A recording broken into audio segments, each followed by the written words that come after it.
ప్రేమగలిగిన నా తండ్రి, పరిశుద్ధుడైన దేవా, అత్యున్నతమైన సింహాసనం మీద ఆసీనుడైన మా ప్రభుని యేసయ్యా నీకే స్తోత్రాలు. हमारे प्रेमी पिता और पवित्र परमेश्वर, अच्छी ऊंचे स्थानों में विराजमान होने वाला हमारे परमेश्वर पिता, आपको धन्यवाद देते हैं। మీ సన్నిధిలో చేరి రావటానికి కొరకై మీరు మాకు అనుగ్రహించిన మరొక ప్రశస్తమైన సమయాన్ని బట్టి నీకే స్తుతులు స్తోత్రాలు చెల్లిస్తున్నాను. आपके भवन के भीतर आकर इकट्ठा होने के लिए और एक अवसर जो हमें दिया है, इसके लिए धन्यवाद करते हैं। యెషయా గ్రంథం 55వ అధ్యాయం 10-11 వచనాల ప్రకారముగా ఆకాశం నుండి పంపించబడిన వర్షమును, మంచును, భూమిని తడపక అది మరలా ఎలాగ నీ దగ్గరకు రాదో అలాగనే నా నోట నుండి వచ్చిన వాక్కును ఉండునని మీరు సెలవిచ్చిన నీ మాటను బట్టి నీకే స్తోత్రాలు. आकाश से बरसी गई वो बारिश वो भूमि को ना दिखाते हुए कैसे वापस लौटेगी, इसी प्रकार से प्रभु जी आपसे जो वचन निकलता है वो हमारे हृदय को भिगाए। మీ చేతులలో పనిముట్టులో మాత్రమే మమ్మల్ని వాడుకోనండి. మా శక్తి కాదు, మా బుద్ధి కాదు, మా బల పరాక్రమలు కాదు, మా జ్ఞానము కాదు, మా తెలివి వివేకములు కాదు, కేవలము నీ ఆత్మ యొక్క స్వాధీనములు మాత్రమే మమ్మల్ని ఉంచండి. प्रभु जी आज शाम के समय में हमको अपने यंत्र की तरह इस्तेमाल कर, हमारी बुद्धि और ज्ञान नहीं, हमारा बड़प्पन या हमारी शक्ति और सामर्थ्य नहीं, आपकी महिमा के लिए हमें प्रभु जी अपनी स्वाधीनता में रखने के लिए प्रार्थना करते हैं। నీ ఆత్మ స్వాధీనములు లేకుండా మేము ఏమి చేసినా కూడా దాని ద్వారా వచ్చే నీ యొక్క బెనిఫిట్ నేను కానీ మేము కానీ అలాగని మీకు మాత్రం సంతోషమే ఉండదని మరొకసారి విన్నవించుకుంటూ ప్రాధేయపడుతూ దగ్గరికి వస్తుంటున్నాను. प्रार्थना करते हैं कि प्रभु जी जो कुछ भी आपकी आत्मा की स्वाधीनता में नहीं की जाती, उसकी वजह से हमारी किसी प्रकार का उपयोग नहीं, ना तो आपको आनंद और खुशी मिलती है, दया करके हमारे ऊपर अनुग्रह करने के लिए विनती और प्रार्थना करते हैं। మీ రక్త ప్రోక్షణకు ఎదుగు మమ్మల్ని మేము తగ్గించుకుంటూ అప్పగించుకుంటూ అలాగనే వాక్యం ఇచ్చుటలోను తజ్జుమాచేట్లను అలానే మేమందరం నీ వాక్యములకు లోబడే విషయంలో నీ పరిశుద్ధాత్మ యొక్క సంపూర్ణ తాకుదలలో స్పర్శలో మా జీవితాలను ప్రతిష్ఠించుకునే కొరకై మరొకసారి మా జీవితములను బలపరిచి నడిపించి మీ రాజ్యము కొరకే సిద్ధపరచుకుని వస్తుందిగా ప్రార్థన చేసుకుంటున్నాను.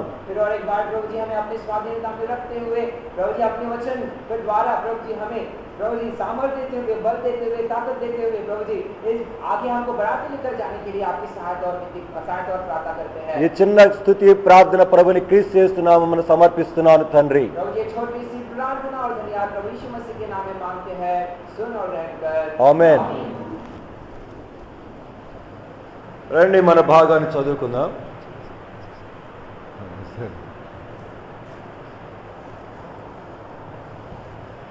గలతీయులకు రాసిన పత్రిక 4వ అధ్యాయము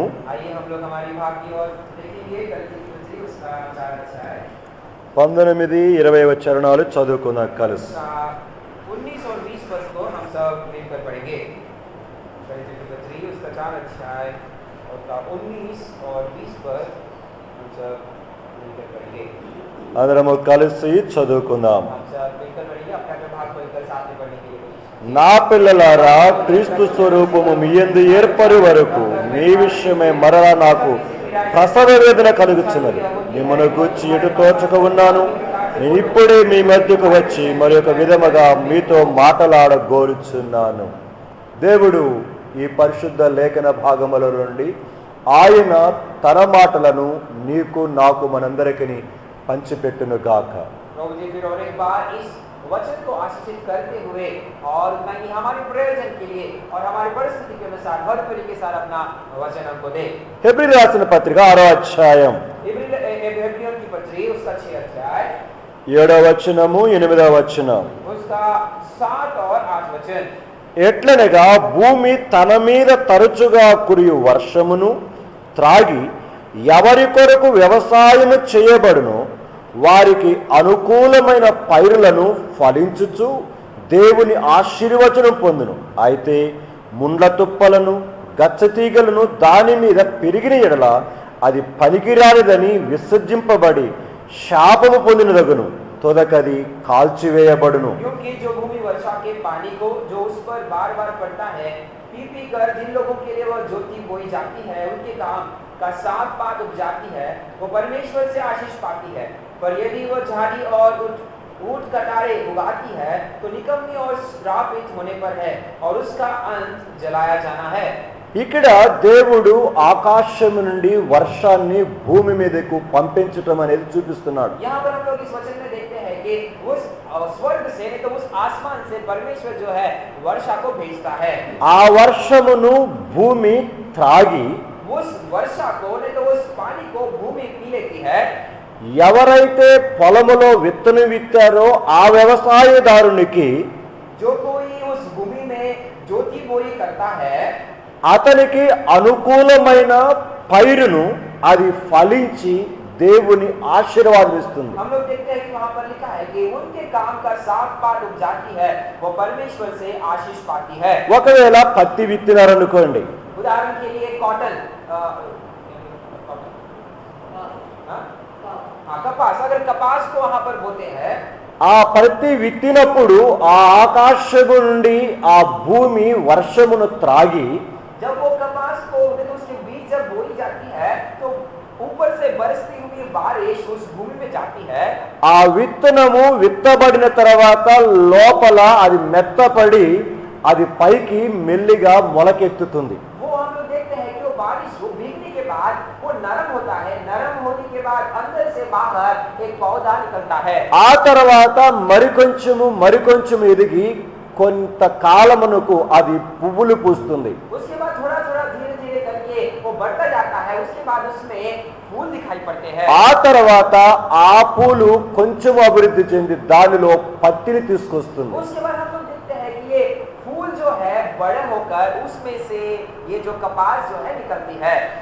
ఎప్పుడైతే భూమిలోకి విత్తనం విత్తినారో విత్తిన సమయంలో ఆకాశం నుండి వర్షం పడకపోతే అది ఎండిపోతుంది. उदाहरण के लिए अगर जब वो बीज बोया गया है और बीज बोने के बाद आसमान से बारिश नहीं होती है तो वो जो बीज जो है सूख जाता है. ఎప్పుడైతే అది ఆకాశం నుండి పడిన వర్షమును తీసుకుంటుందో అది చనిపోకుండా మరలా జీవముతోటి పైకి వచ్చి అది మనకు కాటన్ ఇస్తుంది. उसका हम लोग देखते हैं कि जब जो बीज बोया जाता है ऊपर की बारिश जो बरसती है वो अपने में लेकर आने के द्वारा हम लोग देखते हैं कि वो सूख नहीं जाता लेकिन उसमें से एक पौधा निकलता है और वहां से जो हमें जरूरत कपास जो है निकलती है. అయితే అలాగా కాకుండా మరొక రకంగా ఉంటే 8వ వచనంలో చెప్తున్నాడు, अगर उस प्रकार से नहीं तो अलग तरीके से रहते हैं. 8वें वचन में लिखी हुई बात है. ముండ్ల తుప్పలను గచ్చ తీగలను దాని మీద పెరిగి అది పనికిరానిదని విసర్జింపబడి శాప పొందినగును. पर यदि वह झाड़ी और ऊंट कटारी उगाती है तो निकलती और श्रापित होने पर है. సో దేవుడు తన వాక్యం అనే విత్తనాన్ని విత్తుతున్నాడు. अब ये हम लोग का हमारे जीवन में परमेश्वर जो है वचन का जो बीज हमें हमारे जीवन में बोता है దాని కొరకై ఆయన వాక్యం అనే వర్షమును కూడా మన మీద కుమ్మరిస్తున్నాడు. नहीं हमारे ऊपर अपना वचन का बारिश भी बरसाता है. ఈ రెండు జరిగినా కూడా ఆయన యొక్క విత్తనము ఆ నీటిని గ్రహించుకోకుండా అది ఫలించకపోతే గచ్చ పొదలు మొలుస్తాయి, చివరికి అది కాల్చివేయబడుతుంది. अगर ये जो बीज समझता नहीं कि ऊपर से वो बारिश जो बरस रही है तो वचन जो आ रहा है वो समझता नहीं है तो उस भूमि में क्या होता है कि हम लोग देखते हैं कि झाड़ी और ऊंट कटारे उगती है और वो निकम्मी श्रापित रहती है.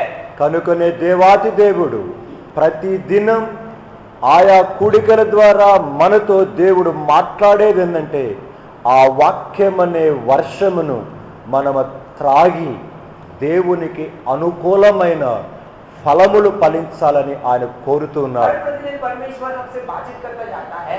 इसका उद्देश्य यही है जो वचन बारिश की तरह पाई जाती है वो हमको भिगाए और उतना ही नहीं उसमें से ऊंट कटारे ना निकले लेकिन जो जरूरत पौधे जो जरूरत साग पत्ती जो है वो हम में से हमारे में से निकले. అలాగే యెషయా గ్రంథం 55వ అధ్యాయం 10వ వచనములో కూడా 11వ వచనం కూడా ఇలాగనే రాయబడింది. उसी प्रकार से यशायाह की पुस्तक उसका 55 अध्याय उसका 10 वचन में भी हम लोग इसी विषय को देखते हैं. 10-11 10 और 11 वचन.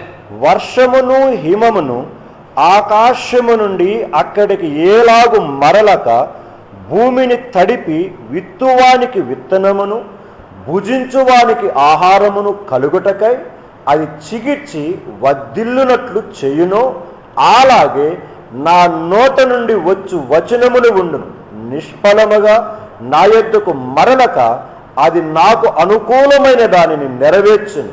నేను పంపిన కార్యమును సఫలము చేయును. जिस प्रकार से वर्षा और हिम आकाश से गिरते हैं और वहां यूं ही लौट नहीं जाते वरन भूमि पर पड़कर उपज उग जाते हैं, जिससे बोने वाले की बीज और खाने वाले की रोटी मिलती है, उसी प्रकार से मेरा वचन भी होगा जो मेरे मुख से निकलता है वो व्यर्थ ठहरकर मेरे पास ना लौटेगा, परंतु जो मेरी इच्छा है उसे वो पूरा करेगा और जिस काम के लिए मैंने उसको भेजा है उसे वो सफल करेगा।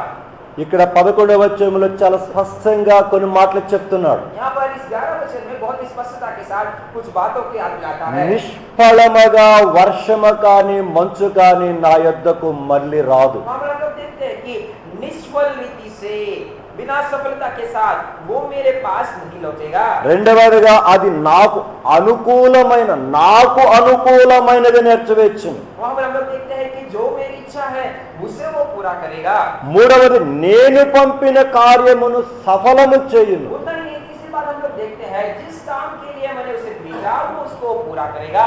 సో ఈ రోజు మన విశ్వాస యాత్రా జీవితంలో ఎన్ని సంవత్సరముల నుంచి దేవుని మందిరానికి వస్తున్నా ఈ మూడు విషయాలు నెరవేర్చబడుతున్నాయో లేదో ప్రతి దినము చూసుకోవాల్సిన బాధ్యత మన మీద ఉంది. प्रिय भाई बहनों, आज शाम के समय में हमें समझना है कि हर प्रतिदिन जब कभी हम प्रभु के भवन में नहीं तो प्रभु की उपस्थिति में आते हैं, क्या ये तीन बातें प्रभु के वचन के द्वारा हमारे जीवन में पूरा होता है कि नहीं, प्रतिदिन परखने की जरूरत है। సో చాలాసార్లు మనము ఆయన మన మీద పెట్టిన ఆ పెట్టుబడి విత్తనమును కానీ వర్షమును కానీ మంచును కానీ మనము చాలాసార్లు నిష్ఫలము చేస్తున్నాం. कई संदर्भों में प्रभु ने हमारे जीवन में जो बीज बोया है, वचन के रूप में जो बीज बोया है, वचन के रूप में जो बारिश आती है तो हिम जो आता है उसे हम लोग व्यर्थ करने वाले असफल करने वाले पहनते हैं। రెండవదిగా మన జీవితంలో దేవుని వాక్యమును వింటూ దేవుని సన్నిధిలో వాక్యమనే వర్షము చేత హిమము చేత తడపబడుతూ దేవునికి అనుకూలంగా కాదు మనకు అనుకూలంగా ప్రవర్తించడానికి ప్రయత్నం చేస్తున్నాం. कई संदर्भों में हम लोग प्रभु से भेजा गया इस वचन तो इस बारिश को पाकर भीग कर, उतना ही नहीं इस हिम के द्वारा भीग कर प्रभु की इच्छा के अनुसार नहीं लेकिन तो हमारी इच्छा के अनुसार कई संदर्भों में जीवन बिताने वाले हम लोग कोशिश करते हैं। మూడవదిగా ఆయన ఏ కార్యము కొరకైతే పంపించాడో ఆ కార్యము కాకుండా మన కార్యమును సఫలము చేసుకోవటానికి కొరకే మనం వాటిని వాడుకుంటున్నాం. कई संदर्भों में हम लोग जिस मकसद से जिस उद्देश्य से परमेश्वर ने इस वचन को हमारे बीच में भेजा उस मकसद को ना पूरा करते हुए अपनी इच्छा को अपनी मकसद को पूरा करने की कोशिश में हम लोग पाए जाते हैं। ఎప్పుడైతే ఈ 11వ వచనములో ఉన్న మూడు విషయాలు ఇక్కడ కూర్చున్న మనమందరం మరి ముఖ్యంగా రక్షణ మారు మనసు పొందిన మనమందరం నెరవేర్చలేకపోతే క్రీస్తు సారూప్యములోనికి ఎన్నటికీ మనం రాలేము. तो प्रिय भाई बहनों, अगर ये तीन बातें प्रत्येक रीति से यहाँ पर बैठे हुए हर एक विश्वासी भाई बहन इस विषय को अपने जीवन में पूरा नहीं कर पाते तो हम कभी नहीं कदापि भी नहीं प्रभु के उस स्वरूप में हम लोग पहुंच पाएंगे। దేవుని వాక్యమనే వర్షము చేత మనం ఎంతగా తడపబడుతున్నామో అనేది కాదు కానీ ప్రశ్న, దేవుని వాక్యము చేత ఎంతగా తడపబడిన తర్వాత ఎంతగా ఆయనకు అనుకూలమైన ఆయన పనిని నెరవేర్చుతూ ఫలించు వారముగా నిష్ఫలము కాకుండా ఆయన స్వరూపంలోకి వస్తున్నామో లేదో అది ప్రాముఖ్యమైన ప్రశ్న.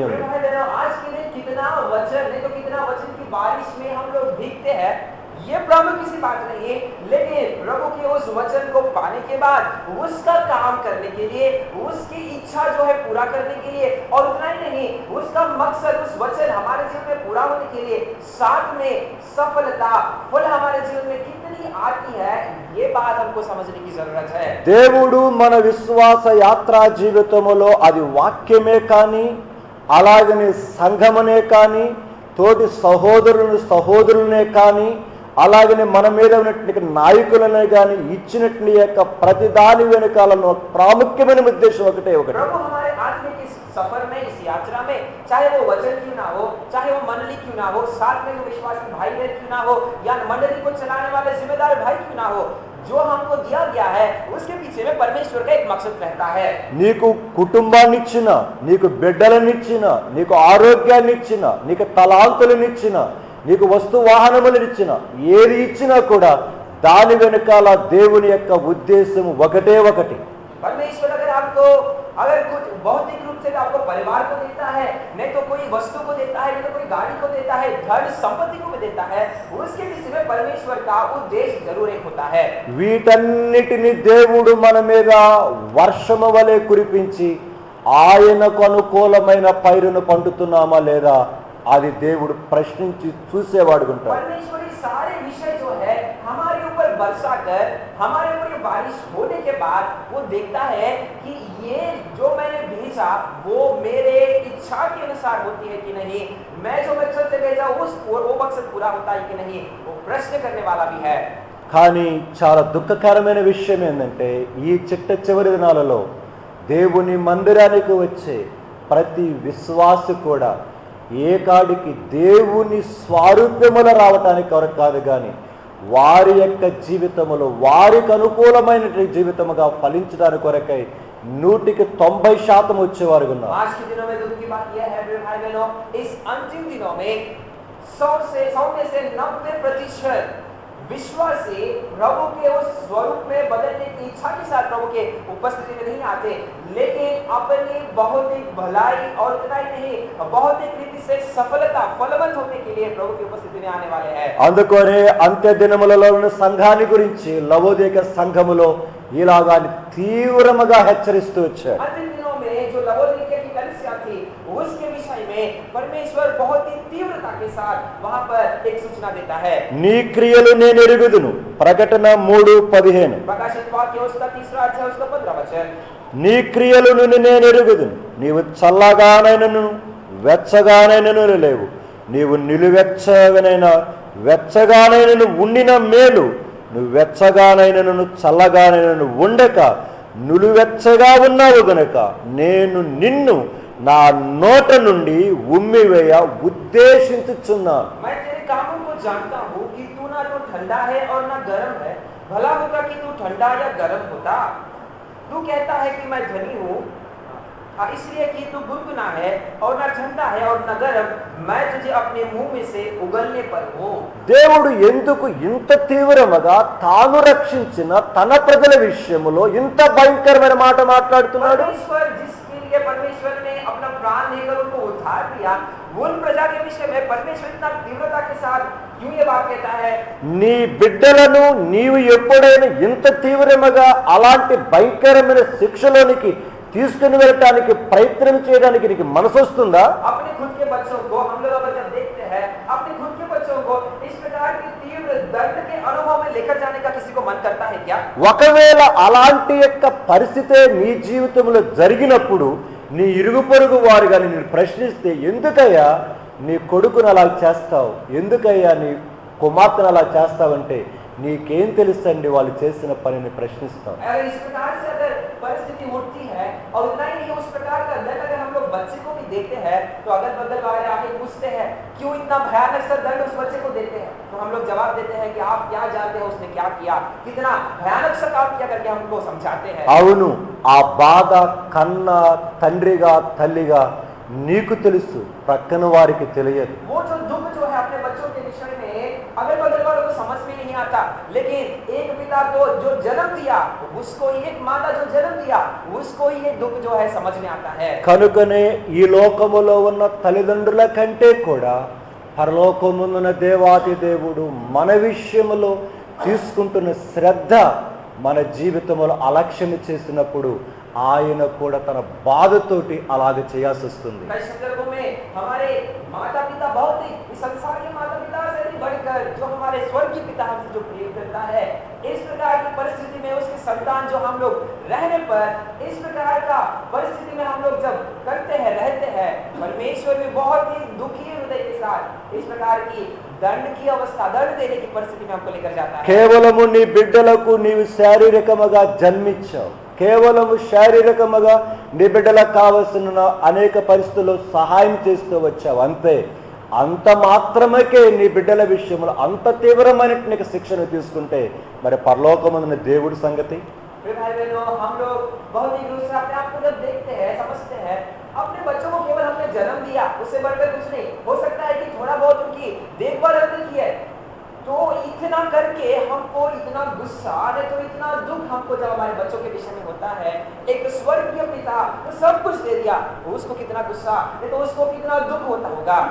దేవుడు తల్లిగా నీ గర్భములో నీ బిడ్డకు ఎముకలను, కండరములను, మూలుగలను, లోపట వెలుపట ప్రతి భాగమును నిర్మించి ఆ బిడ్డను మరలా గర్భము నుంచి బయటకు తీసి ఎంతగా ఆయన నీ బిడ్డ విషయములో ఎంత పరిశ్రమ చేస్తున్నా మరి ఆ దేవునికి బాధ కలగదా? एक परमेश्वर जो आपके गर्भ में एक बच्चा जो आपका संतान है, उसका संपूर्ण रचना, उसकी हड्डी, उसका शरीर नहीं तो उसके सारे अंग बाहर और अंदर हर एक अंग को जो उसने तैयार करके उतना ही नहीं उस गर्भ से जो बाहर लेकर आता है उसको क्या उतना दुख नहीं होगा?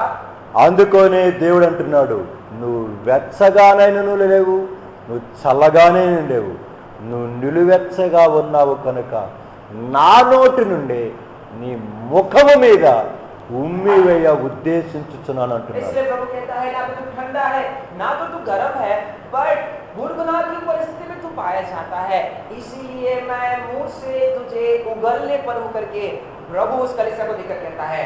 కావుననే ప్రియమైన సహోదరి సహోదరుడా, దేవుని యొక్క సారూప్యములోనికి, ఆయన స్వరూపములోనికి ప్రతి దినం ప్రతి క్షణం మన జీవితం యొక్క లక్ష్యముగా అది పెట్టుకొని జీవించవలసిన వారం ఉంటున్నాం. तो प्रिय भाई बहनों, हमारे जीवन में एक ही मकसद, प्रभु के लोग होते हुए एक ही इच्छा के साथ एक ही मकसद में हम लोग जीवन बिताने वाले होना चाहिए कि हम दिन प्रतिदिन समय जो बीता जाता है हम उसके स्वरूप में बदलते जाए। ఒకవేళ మీరు ప్రశ్న వేయవచ్చు, आप एक प्रश्न पूछ सकते हैं, బ్రదర్ మీకు పెళ్లి కాలేదు కాబట్టి మీరు ఎన్ని చెబుతారంటారు. आप बोल सकते हैं भाई आपको तो शादी नहीं हुआ, आप तो ऐसे बातें बहुत बोल सकते हो। మీకేం తెలుసు బ్రదరు, మా భార్య, మా బిడ్డలు, మా భర్త, ఇంట్లో సంగతులు మీకేం తెలుసు బ్రదర్ అంటారు. आप उन सब बोल सकते हैं, कई सारे लोग बोलते भी है कि भाई आपको तो शादी नहीं है, आपको तो परिवार नहीं, आप क्या जानते हो हमारा घर के बारे में, हमारे बच्चों के बारे में, हमारी परिवार की समस्याओं के बारे में आप कैसे समझते हो? అయితే చూద్దాం, ఆదికాండం 5వ అధ్యాయంలో ఒక వ్యక్తి చూస్తున్నాం మనం. हम लोग परमेश्वर के वचन में से उत्पत्ति की पुस्तक उसका 5 अध्याय में 21 నుంచి చూద్దాం. उसका 21 वचन से हम लोग देखेंगे। హానోకు 65 ఏండ్లు బ్రతికి మెతుషలను కనెను. హానోకు మెతుషలను కనిన తరువాత 300 ఏండ్లు దేవునితో నడుచుచు కుమారులను కుమార్తెలను కనెను. హానోకు దినములన్నీ 365 ఏండ్లు. హానోకు దేవునితో నడిచిన తరువాత దేవుడు అతనిని తీసుకొని పోయెను గనక అతడు లేకపోయెను. जब हानोक 65 वर्ष का हुआ तब उससे मधुशला का जन्म हुआ। मधुशला के जन्म के पश्चात हानोक 300 वर्ष तक परमेश्वर के साथ साथ चलता रहा और उसके और भी बेटे और बेटियां उत्पन्न हुई। इस प्रकार हानोक की कुल आयु 365 वर्ष की हुई। हानोक परमेश्वर के साथ साथ चलता था, फिर वह लोप हो गया क्योंकि परमेश्वर ने उसे उठा लिया। మీరు ప్రశ్న వేస్తే మీ ప్రశ్నకు సమాధానం ఇక్కడ కనబడుతున్నాడు హానోకు. यहाँ पर अगर उसी प्रश्न आप पूछते हो तो आपका प्रश्न का जवाब के रूप में हानोक यहाँ पर दिखाई पड़ता है। ఇక్కడ మనం చూసినట్లయితే మనం దేవుని నమ్ముకున్న తర్వాత చనిపోయే లోపల ఒకవేళ దేవునిలో ఉంటే 25 సంవత్సరాలు 40 సంవత్సరాలు ఉంటామంతే. हो सकता है प्रभु को हम लोग मरने से पहले प्रभु को ग्रहण कर लेते हैं, तो हो सकता है कि शायद वो 25 या 40 साल तक हम लोग जीवन इस संसार में बिताएंगे। కానీ ఇక్కడ హానోకు జీవితంలో చూస్తే 300 ఏండ్లు దేవునితో నడుచుచూ వచ్చారు. लेकिन हम लोग हानोक का जीवन को जब देखते हैं वो 300 साल तक प्रभु के साथ साथ चलने के अनुभव में पाया जाता है। ఆయన కుటుంబాన్ని, భార్యను, బిడ్డలను, ఇల్లును విడిచిపెట్టి హిమాలయ పర్వతాలకు ఏమి వెళ్ళాడా? वो अपने परिवार को नहीं तो अपने पति को, अपने पत्नी को नहीं तो बच्चों को सबको छोड़कर क्या हिमालय पर्वत में चला गया क्या? కానీ ఇక్కడ రాయబడుతుంది, అతడు దేవునితో నడుచుచు కుమారులను కుమార్తెలను కనుచూ ఉండెను यहाँ రాయబడింది. पर देखते हैं कि उसके बारे में लिखा है कि वो परमेश्वर के साथ चलते हुए बेटी और बेटों को उत्पन्न किया। కానీ ఒకటి ప్రశ్నించుకుంటే ఇప్పుడు కుటుంబ నియంత్రణలు వచ్చేసినాయి, ఒకరు కానీ ఇద్దరు కానీ. हाँ, आज के दिनों में अगर प्रश्न किया जाता है तो हम लोग देखते हैं कि आज के दिनों में ये फैमिली प्लानिंग आ गया है, तो वहाँ पर एक या दो लोगों का वहाँ पर परिस्थिति दिखाई पड़ती है। కానీ ఆ దినాలలో ఎంతమందినైనా కనొచ్చు. उन दिनों में इस प्रकार का रिस्ट्रिक्शन नहीं था, इतने सारे लोग को भी जन्म दे सकते थे।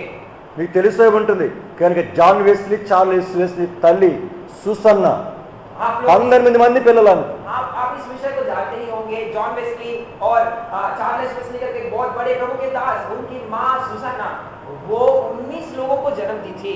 18 పిల్లలను ప్రతిరోజు కూడా రాత్రిపూట ప్రతి బిడ్డ దగ్గర కాళ్ళ దగ్గరికి వచ్చి భార్యాభర్తలు ప్రార్థన చేసేవారు. उस 19 बच्चों के पास हर प्रतिदिन पति और पत्नी उनके पैरों के पास आकर सोने के बाद एक एक बच्चा के पास आकर एक एक के बारे में प्रार्थना करते। అయితే ఉండగా ఉండగా దాదాపుగా 10 మంది మాత్రం పిల్లలు చివరకున్నారు. समय बीता गया, केवल 10 बच्चे ही बचे, बाकी लोग नहीं रहे। మీకు ఇద్దరికే తలమునికలైపోతుంటే వాడు 10 మంది పిల్లలను కానీ 10 మంది పిల్లలను దేవుని కొరకే పెంచారు. आपको 2 बच्चे को संभालना मुश्किल हो रहा है, वो 10 बच्चों को जन्म देके उन 10 लोगों को प्रभु के लिए बहुत ही बड़ा सेवकों की तरह तैयार किए। ఒక్కసారి ఆలోచించండి, ఇక్కడ హానోకును ఆలోచించండి. ఈ రోజు కనుక చరిత్రలో మిగిలిపోయిన ఎంతో మంది జీవితాలను పరిశీలన చేయండి. వారి జీవితంతో మన జీవితాన్ని ఒక్కసారి సరిపోల్చుకుందాం. एक बार हम लोग हानोक के जीवन के साथ अपने आप को तुलना करने के लिए कोशिश करेंगे। नहीं तो पिछले दिनों में कई सारे प्रभु के लोग जो प्रभु के लिए जीवन बिताए, उनके साथ अपना तुलना करके हम लोग अपना जीवन को देखेंगे। కానీ వారికి మనకి మధ్య ఉన్న తేడా ఒకటే ఒకటి. उनके और हमारे बीच में अंतर एक ही बात है, వారు అంతమంది పిల్లలను కనినా वो लोग उतने बच्चों को जन्म देने के बावजूद भी వారి యొక్క ఆలోచన అంతా ఒకటే ఒకటిగా ఉండేది. उनका सारा जो सोच था एक ही था। అది ఏంటిదంటే మేమును దేవుడు మాకిచ్చిన పిల్లలను మా దేవుని కొరకే పెంచాలి అనే ఒకటే ఆశ. उनका जीवन में एक ही इच्छा रहता था कि हम उतना ही नहीं, परमेश्वर ने जो हमको बच्चे दिए वो हम सब मिलकर प्रभु के लिए जीवन बिताए। అలాగనుకుని వారు చదువుకోలేదేం కాదు కదా, వాళ్ళు చదువుకున్నారు. इसका मतलब ये नहीं है कि वो लोग पढ़े नहीं, ऐसी बात नहीं, वो लोग अच्छे पढ़ा लिखा। కానీ ఈ రోజు మనకున్నటువంటి యొక్క ఇద్దరు పిల్లల విషయంలో ఆలోచన వేరేగా ఉంటుంది. लेकिन आज के दिन हमारे जीवन में जो हमारे परिवार में जो दिया गया 2 बच्चों के विषय में हमारा सोच और विचार बहुत ही अलग होता है। వారికున్నటువంటి యొక్క పెంచిన విధానం యొక్క ఆలోచన వేరు, మనం ఈ రోజు పెంచుతున్నటువంటి యొక్క కనిన బిడ్డల యొక్క ఆలోచన వేరు. उन दिनों में वो लोग अपने बच्चों को किस प्रकार से बढ़ाना है, किस प्रकार से उनका देखभाल करने का तरीका और सोच अलग था। आज के दिनों में हम जो तरीका और सोच इस्तेमाल करते हैं वो बहुत अलग है। అందుకనే వారు 10 మందిని కనినా 20 మందిని కనినా వారి జీవితంలో దేవుని సారూప్యములోనికి వారును వారి పిల్లలు రావటానికి కొరకై ప్రసవ వేదన పడేవారు. इसलिए वो लोग 10 बच्चे या 20 बच्चे 19 बच्चे क्यों ना हो जन्म दे दिए, लेकिन ये सब बच्चों को मसीह के उस स्वरूप में लेकर आने के लिए जच्चा से पीड़ा दिन प्रतिदिन वो लोग पाते थे। కానీ ఈ రోజు మనకు ఒకరు ఉన్న ఇద్దరు ఉన్న వారు దేవుని సారూప్యములో కాదు, లోకములో అనేకుల యొక్క సారూప్యములో పెరగాలని మనం పోల్చుకుంటూ పెంచుతున్నాం. आज के दिनों में हो सकता है कि हमारे पास एक बच्चा है, नहीं तो 2 बच्चे हैं, हम लोग उसे मसीह के उस स्वरूप में बढ़ाने की कोशिश में नहीं, लेकिन इस संसार के लोगों के तरीकों में बढ़ाने की कोशिश में हम लोग पाए। అందుకనే వారు 10 మందిని కనినా 20 మందిని కనినా వారు ఎన్నడూ కూడా విసుక్కోలేదు. బిడ్డల విషయంలో ఎట్టి పరిస్థితులు కూడా వాళ్ళు తలనొప్పి తెచ్చుకోలేదు. ఆనందముతో వారి జీవితాలను వారి బిడ్డల జీవితాలను పెంచుతూ ముగించి జీవించారు. इसलिए उन दिनों में जब उनको शायद 10 बच्चे या 20 बच्चे तक भी हो जाए, बच्चों के विषय में उनको कोई चिंता नहीं थी, कोई चिड़चिड़ाहट नहीं थी, बहुत ही आनंद के साथ प्रभु के लिए अपने बच्चों को बढ़ाने वाले, देखभाल करने वाले वो थे। యోబు గ్రంథం మొదటి అధ్యాయంలో మనం చూడగలుగుతాం 10 మంది పిల్లలు అతనికి. अय्यूब की पुस्तक में हम लोग पहला अध्याय में देखते हैं उसको 10 बच्चे थे। అక్కడ ఒక చక్కని మాట వ్రాయబడింది. वो बहुत ही सुंदर सी बात वहां पर लिखी हुई है। తీద్దాం చూడండి, యోబు గ్రంథం మొదటి आज అధ్యాయం हम लोग अय्यूब की पुस्तक उसका पहला अध्याय 5వ చరణం చదువుతున్నాం. उसका 5वां वचन। వారి వారి విందు దినములు పూర్తిగాగా యోబు తన కుమారులు పాపము చేసి తమ హృదయములలో దేవుని దూషించరేమో అని వారిని పిలువనంపించి వారిని పవిత్రపరిచి అరుణోదయమున లేచి వారిలో ఒక్కొక్కని నిమిత్తమై దహన బలి అర్పించుచు వచ్చెను. యోబు నిత్యము అలాగున చేయుచుండే. जब जब भोज के दिन पूरे हो जाते हैं तब अय्यूब उन्हें बुलवाकर पवित्र करता और बड़े भोर को उठकर उनकी गिनती के अनुसार होम बलि चढ़ाता था, क्योंकि अय्यूब सोचता था कदाचित मेरे लड़कों ने पाप करके परमेश्वर को छोड़ दिए हो। इस रीति अय्यूब सदैव किया करता था। ప్రేమైన దేవుని సంఘములో ఉన్న సంఘమా ఒక్కసారి ఆలోచించండి. प्रिय भाई बहनों, परमेश्वर की कलीसिया होते हुए हम लोग इस बात को थोड़ा सा ध्यान देंगे। ఇక్కడ వ్రాయబడిన మాట యోబు నిత్య నిత్యము అలాగున చేయుచుండే. यहाँ पर लिखी हुई बात को देखते हैं, अय्यूब सदैव ऐसा ही करता था। ఏలాగున ఒక్కొక్కని నిమిత్తమట. ऐसा करता था एक एक के विषय में। మనకి ఇంటిలో ఇద్దరు పిల్లకాయల నిమిత్తం చేయడానికే మనకు తల ప్రాణం తోకొస్తుంది. हमको आज के दिन एक बच्चा के लिए तो दो बच्चों के लिए इस प्रकार से करना बहुत ही नामुमकिन हमको लगता है। కానీ తూర్పు దిక్కంతటిలో ఐశ్వర్యవంతుడైన ఎంతో మంది వందల కొలది వేల కొలది పనివారి కలిగిన యోబుకు ఇంత టైం ఎక్కడ దొరికింది? उस पूर्व दिशा में सबसे श्रीमान व्यक्ति अय्यूब को इतना समय कैसा मिला कि सारे बच्चों के लिए वो होमबलि चढ़ाए। ఇక్కడ కూర్చుని మనకి ఎవరికి దీంట్లో కొంచెము కూడా ఆస్తి లేదు. हम लोग यहाँ पर जो कहते हैं इसको जो तो अय्यूब को जो संपत्ति थी उसमें से छोटा सा भाग भी हमारे पास नहीं। అయినను మన జీవితంలో రోజుకొచ్చి ఒక్కసారన్న మనతోటి మన బిడ్డలతో కలిసి కుటుంబ ప్రార్థన చేసుకుంటున్నామా? फिर भी ऐसी परिस्थिति ना होने पर भी क्या हम लोग हमारे बच्चों के साथ दिन में एटलीस्ट एक बार बैठकर फैमिली प्रेयर कुटुंब प्रार्थना क्या हम लोग कर पाते हैं? కానీ ఇక్కడ యోబు చూడండి, यहाँ पर देखिए अय्यूब के बारे में देखते हैं। నిత్యము అలాగున చేయుచుండే. अय्यूब सदैव नित्य ऐसा किया करता है। ప్రియమైన సంగమా, ఈ రోజు మన జీవితంలో వాక్యాన్ని వింటున్నాం, వాక్యాన్ని చదువుతున్నాం, వాక్యము విస్తారంగా ఉంది ఈ రోజుల్లో. आज के दिनों में वचन बहुत ही उपलब्ध है। वचन को पढ़ते हैं, वचन को सुनते हैं, जितना चाहिए उतना वचन तो उपलब्ध बहुत ही है। ఇంటికి వెళ్ళిన తర్వాత టీవీ ఓపెన్ చేస్తే ఆన్ చేస్తే నీకు వచ్చిన భాషలన్నింటిలో రోజుకు 24 గంటల వర్తమానం ఉంది.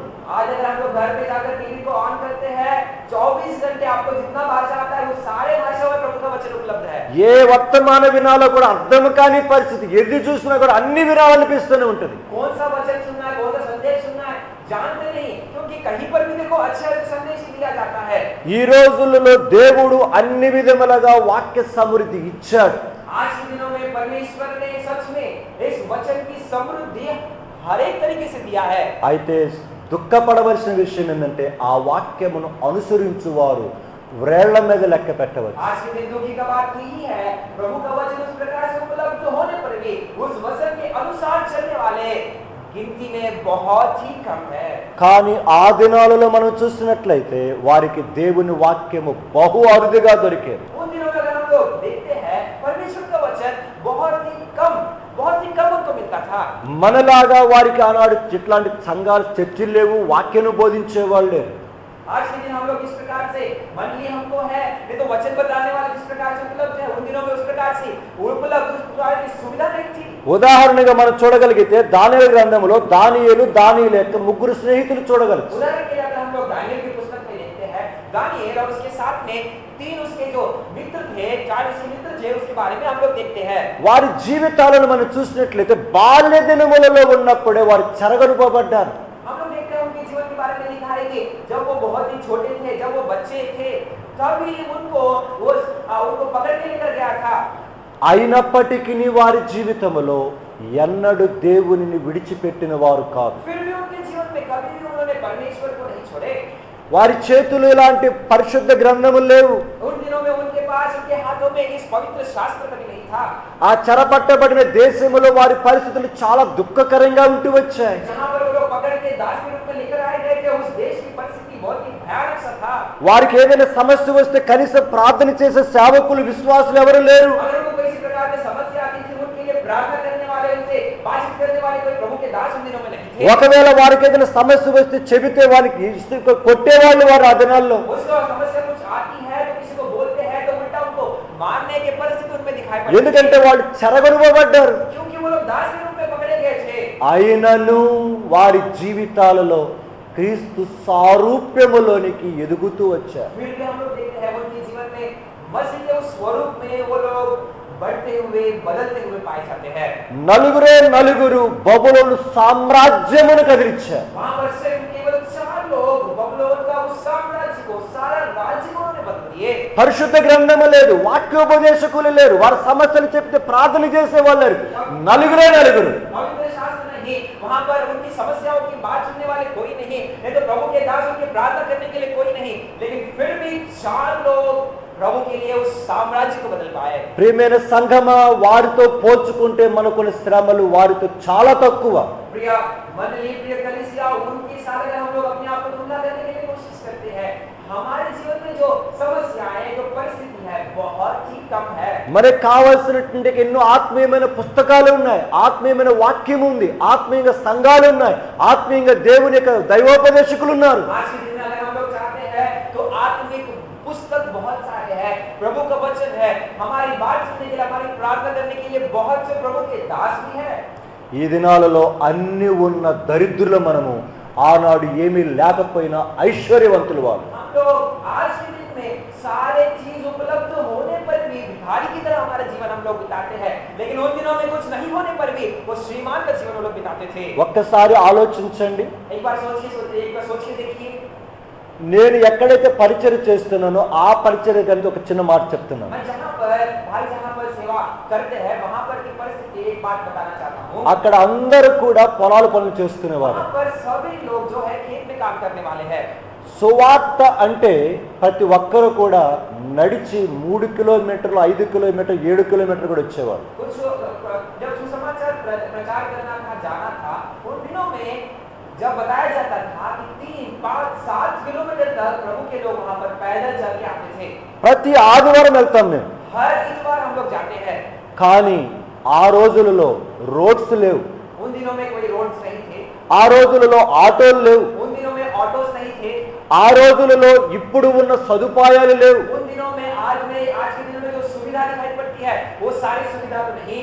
అయినను దేవుని కొరకై, సువార్త కొరకై ఆశతోటి భారమనుకోక, దూరమనుకోక సంతోషముతో వచ్చేవాడు. फिर भी प्रभु के लिए नहीं तो वो सुसमाचार प्रचार करने की जो चाहत थी, वो आनंद के साथ प्रभु के लिए वो लोग पैदल उतना दूर आते थे। అయితే ఈ దినాన రోడ్లు వేశారు, దేవుని మందిరానికి 2 వెహికల్స్ ఇచ్చాడు, ప్రతి బ్రదర్కి బళ్ళు ఇచ్చాడు. आज के दिनों में अगर हम लोग देखते हैं, उसी मंडली में प्रभु ने सुसमाचार प्रचार करने के लिए 2 गाड़ी दिया, बड़ी गाड़ी दिया, हर एक भाई, विश्वासी भाई को चलाने के लिए बाइक भी दिया, రోడ్లు చక్కగా వేశారు. अच्छे रोड भी वहाँ पर बने हुए हैं। అయితే సువార్తకు రమ్మంటే अगर उनको अभी बोला जाता है कि सुसमाचार प्रचार करने के लिए आओ, రావట్లేదు. ఈరోజు आज के दिन में वो लोग नहीं आते। అప్పుడు నడిచి వచ్చేవాడు. उनके वही लोग इसके पहले पैदल आते थे। ఇప్పుడు అన్ని సదుపాయాలు దేవుడిచ్చాడు. सारे सुविधा प्रभु ने भी दिया, కానీ మనుష్యుడు ఆ సదుపాయాలన్నీ ఉపయోగించుకొని తనకు అనుకూలంగా సుఖపడటానికి ఇష్టపడుతున్నాడు. आज के दिन मनुष्य जो है प्रभु के द्वारा दिया गया सुविधा को अपने आप के लिए इस्तेमाल करते हुए उसमें सुखवंत जीवन बिताने के लिए कोशिश पाया जाता है। ప్రేమైన సంఘమా, జాగ్రత్త, మనము చివరి దినాలకు వచ్చేసాం. प्रिय मंडली, कलीसिया, बहुत ही सावधानी के साथ रहना है, क्योंकि हम लोग अंतिम दिनों में पाए जाते हैं। పైకి మన జీవితములో ఎంతో ఫలించినట్టుగా కనబడుతున్నాం. बाहरी रीति से हम लोग बहुत ही फलवंत दशा में दिखाई पड़ भी सकते हैं। పైకి చూసినట్లయితే మనం ఎంతో ఐశ్వర్యవంతులుగా కనబడుతున్నాం. बाहर के रूप में हम लोग बहुत ही धनवान की तरह दिखाई पड़ सकते हैं। పైకి చూస్తే మన జీవితంలో ఆ పరిచర్య ఈ పరిచర్య చేస్తున్నట్టు కనబడుతున్నాం. हमारे ऊपर के तरीके से देखा जाए तो कई प्रकार की सेवकाई करने की परिस्थिति में तो दिखाई पड़ते हैं। దేవునికి పై పరిస్థితి చూసినట్టయితే ప్రార్థనా కూడికలు ఉన్నాయి, యవనస్తుల కూడికలు ఉన్నాయి, బైబిల్ స్టడీలు ఉన్నాయి, కనుక సువార్త కూడికలు ఉన్నాయి, అనేక రకరకాల కూడికలు జరుగుతూ ఉన్నాయి. ऊपर से देखा जाए तो जवानों की सभा है, नहीं तो बाइबल स्टडी है, नहीं तो कई प्रकार की सभाएं प्रभु के भवन में होती जा रही है। అయినను కార్యకారి అయిన దేవుని యొక్క శక్తి లేని శక్తిహీనులంగా ఉంటున్నాం. फिर भी परमेश्वर जो काम करता है उसका शक्तिहीन परिस्थिति में आज के दिन हम लोग पाए जाते हैं। కారణం ఏంటంటే ఈ దినాలలో మన జీవితంలో దేవుడిచ్చిన సదుపాయములన్నిటిని ఉపయోగించి భారము లేకుండా, బాధ్యత లేకుండా, పట్టుదల లేకుండా, ఆసక్తి లేకుండా మన జీవితంలో నడుచుకుంటూ వెళ్ళిపోతున్నాం. आज के दिन इसका कारण यही है क्योंकि परमेश्वर ने जो कुछ भी सुविधा दिया है उसे अपनी सुख के लिए इस्तेमाल करते हुए बिना किसी प्रकार की जिम्मेदारी, बिना किसी प्रकार का बोझ के साथ अपना विश्वास जीवन को आगे बढ़ाने की कोशिश में है। కనుకనే ప్రియమైన సంఘమా, తస్మా జాగ్రత్త, మనము ఎవరినో కాదు మోసం చేస్తుంది, మనలను మనమే మోసం చేసుకుంటున్నాం. इसलिए प्रिय मंडली, प्रिय कलीसिया, बहुत ही सावधानी के साथ रहे, हम किसी और को धोखा नहीं, अपने आप को धोखा देने की परिस्थिति में पाए जाते हैं। కనుకనే దేవుడు మనతో మాట్లాడుతున్నాడు. అపోస్తలుడైన పౌలు గలతీ సంఘముతో మాట్లాడినట్టుగా మీ విషయములో మరలా నాకు ప్రసవ వేదన కలుగుతుందంటున్నాడు. इसलिए पौलुस गलतियों का मंडली को लिखते हुए कहता है कि तुम्हारे विषय में मुझे बार-बार जच्चा सी पीड़ा होती है। ప్రియమైన సంఘమా, ఒకటే ఒక కారణం, దేవుని స్వరూపం వారి యందు ఏర్పడవలనని ఆయన ప్రగాఢమైన కోరిక ఉంది. यहाँ पर हम लोग देखते हैं कि पौलुस के जीवन में एक ही बहुत ही गहरा सा इच्छा यही है, उनके जीवन में, उस कलीसिया के जीवन में मसीह का स्वरूप संपूर्णता में दिखाई पड़े। ఎప్పుడైతే దేవుని సారూప్యములోనికి రావటానికి కొరకే మనమును, మన కుటుంబాలను, మన బిడ్డలతో కలిసి సంఘముగా కలిసి ప్రయాసపడటానికి ఇష్టపడతాము, దేవుని యొక్క సన్నిధిని మనలో, మన మధ్యలో చూడగలుగుతాం. जब हम लोग हमारे व्यक्तिगत रीति से परिवार के रूप में और दैनिक मंडली के रूप में मसीह को स्वरूप में बदलने की मेहनत या कोशिश हम जब करेंगे, तभी जाकर प्रभु का काम को हमारे बीच में होते हुए हम लोग देख सकते हैं। గత రాత్రి మీటింగ్ అయిపోయిన తర్వాత నేను రూమ్లోకి వెళ్ళి నా భాగాన్ని నేను చదువుకుంటున్నాను, నైట్ భాగం. मीटिंग खत्म होने के बाद मैं अपने कमरे में जाकर मैं परमेश्वर के वचन को पढ़ रहा था। ఎఫెసీయులకు రాసిన పత్రిక 4వ అధ్యాయం, ఈవినింగ్ నా భాగం. उसका 4 अध्याय शाम के समय में मेरा वो भाग था। ఎఫెసీయులకు రాసిన పత్రిక 4వ అధ్యాయము 15వ వచనం. एफएसी की पत्री उसका 4 अध्याय उसका 15 वचन। ప్రేమ కలిగి సత్యము చెప్పుచు క్రీస్తు వలె ఉండుటకు మన అన్ని విషయములలో ఎదుగుదుము. वरन प्रेम में सच्चाई से चलते हुए सब बातों में उसमें जो सिर है अर्थात मसीह में बढ़ते जाए। ఇక్కడ కూర్చున్న క్రీస్తు యేసు ప్రభువును అంగీకరించిన ప్రియమైన సహోదరి సహోదరుడా, अभी यहाँ पर जो बैठे हुए हैं, जिन्होंने अब तक प्रभु यीशु मसीह को अपने उद्धारकर्ता के रूप में ग्रहण नहीं किए, जो भाई बहन है, క్రీస్తు సారూప్యములోనికి రావాలన్న ఆశ, ఆకాంక్ష, తపన, ప్యాషన్ నీలో నాలో ఉండగలిగితే ధన్యులం. आज के दिन हमारे जीवन में सच में मसीह के उस स्वरूप में बदलने की इच्छा, नहीं तो आकांक्षा, नहीं तो वो चाहत अगर सच में हमारे जीवन में है, तो सच में हम लोग धन्य है।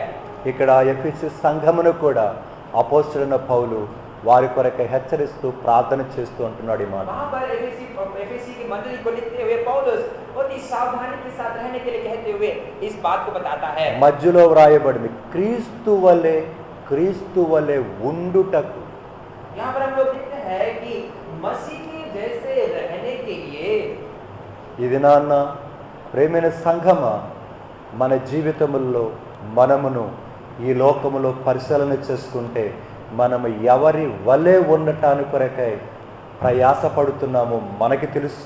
आज के दिन प्रिय मंडली के सदस्य हम लोग अपने आप को जब परख कर देखते हैं, हम हमारी कोशिश, हमारी मेहनत प्रभु की तरह नहीं, लेकिन किसकी तरह हमको बदलने की कोशिश में है, हम जानते हैं। కొంతమంది ముఖేష్ అంబానీ లాగా ఉండాలని కోరుకుంటున్నారు. कुछ लोग हैं जो मुकेश अंबानी की तरह अपने आप को बनाने के लिए कोशिश में पाए जाते हैं। కొంతమంది యవనస్తులు టెండూల్కర్ లాగా నేను ఉండాలనుకుంటున్నాను. कुछ जवान लोग तेंदुलकर की तरह बनने के लिए कोशिश में पाए जाते हैं। కొంతమంది నేను నరేంద్ర మోడీ లాగా ఉండాలనుకుంటున్నాను. और कुछ लोग नरेंद्र मोदी की तरह बनना चाहता हूं करके इस प्रकार की चाहत में है। కొంతమంది నేను సర్ ఐజక్ న్యూటన్ లాగా ఉండాలనుకుంటున్నాను. नहीं तो कुछ और लोग सर आइजैक न्यूटन की तरह एक शास्त्रज्ञ की तरह बनना है करके सोच में पाए जाते हैं। ఇక్కడ కూర్చున్న మనలో కూడా ప్రతి ఒక్కరము కూడా వారి వలె ఉండాలి, వీరి వలె ఉండాలి అని తపన కలిగి మనము ప్రయాణము చేస్తున్నామే, కానీ ఎన్నడన్నా క్రీస్తు వలె ఉండాలని ఆశ కలిగి ఉన్నామా? आज के दिन हम लोग किसी और को देखते हुए, उनका आइडलाइज करते हुए, उनकी तरह रहना है करके कोशिश में तो पाए जाते हैं, लेकिन क्या हमारे जीवन में मसीह की तरह रहूं करके चाहत में है कि नहीं? చాలా స్పష్టంగా ఎఫెసీ సంఘాన్ని చెప్తున్నాడు, बहुत ही स्पष्टता के साथ एफएसी मंडली को पौलुस कहता है, క్రీస్తు వలె ఉండుటకు మనం అన్ని విషయములలో ఎదుగుదాం. मसीह की तरह रहने के लिए हर एक बात में हम लोग बढ़ते जाए। ఈ రాత్రికాల సమయంలో ప్రశ్నించుకుందాం, आज रात के समय में हम लोग अपने आप को प्रश्न करेंगे, నీవు ఆర్థికముగాను, ఆరోగ్యపరముగాను, ఈ లోక సంబంధముగాను, వ్యక్తిగతముగాను, కుటుంబముగాను అందరుగా మీరు అన్ని విషయములలో ఎదగాలని ఆశిస్తున్నారు. అయితే క్రీస్తు వలెనా లోకము వలెనా? आज के दिन हम लोग हमारे जीवन में आर्थिक रूप से, नहीं तो हमारे आरोग्य के रूप में, हमारे नहीं तो पढ़ाई में, नहीं तो हमारे परिवार के रूप में हर एक तरी में बढ़ने की तो चाहत है, लेकिन ये जो बढ़ना मसीह की तरह बढ़ना नहीं कि इस संसार की तरह की बढ़ना, ये कौन सी तरह की बढ़ने में हम लोग पाए जाते हैं, अपने आप को रखना है। దేవాతి దేవుడు మన జీవితంలో అనుగ్రహిస్తున్న ప్రతి దానిని ఉపయోగించుకొని మనము క్రీస్తు వలె అన్ని విషయములలో ఎదుగుతున్నామా? దేవుడు మనకు అనుగ్రహించిన ప్రతి దానిని ఉపయోగించుకొని లోకములోనికి వలె, నీ మనసులో ఉన్న వ్యక్తికి వలె ఎదగటానికి అన్ని విషయములలో ప్రయాసపడుతున్నావా? इस बात को करना है कि जो कुछ परमेश्वर ने हमको दिया उसे इस्तेमाल करते हुए क्या हम लोग मसीह की तरह बनने के लिए कोशिश में पाए जाते हैं, या जो कुछ भी परमेश्वर ने हमको दिया उसे इस्तेमाल करते हुए हमारे मन में किसी एक व्यक्ति को सोचकर तो इस संसार की तरह बढ़ने के लिए, बदलने के लिए, उसकी तरह बनने के लिए हम लोग क्या कोशिश में पाए जाते हैं। కానీ దేవాతి దేవుడు నిన్ను నన్ను కూడా ఎలాగ చూడాలని కోరుకుంటున్నాడో తెలుసా? लेकिन परमेश्वर, सर्वशक्तिमान परमेश्वर कौन सी दशा में, तो किस स्वरूप में हमको देखना चाहता है, आप जानते हो क्या? నా మధ్యాహ్న భాగం పరమగీతముల గ్రంథం आज मेरा दोपहर का भाग जो था श्रेष्ठ गीत की पुस्तक 7వ అధ్యాయం उसका 7 अध्याय 6వ వచనం చదువుతున్నాను. उसका 6वां वचन, నా ప్రియురాల ఆనందకరమైన వాటిలో నీవు అతి సుందరమైన దానవు, అతి మనోహరమైన దానవు. श्रेष्ठ गीत की पुस्तक उसका 7 अध्याय और उसका 6वां वचन हम लोग वहां पर देखते हैं कि हे प्रिय और मनभावनी कुमारी, तू कैसी सुंदरी और कैसी मनोहर है। 6వ అధ్యాయం 1వ వచనం, उसका 6 अध्याय उसका पहले वचन, స్త్రీలలో అధిక సుందరవగుదానా. हे स्त्रियों में परम सुंदरी।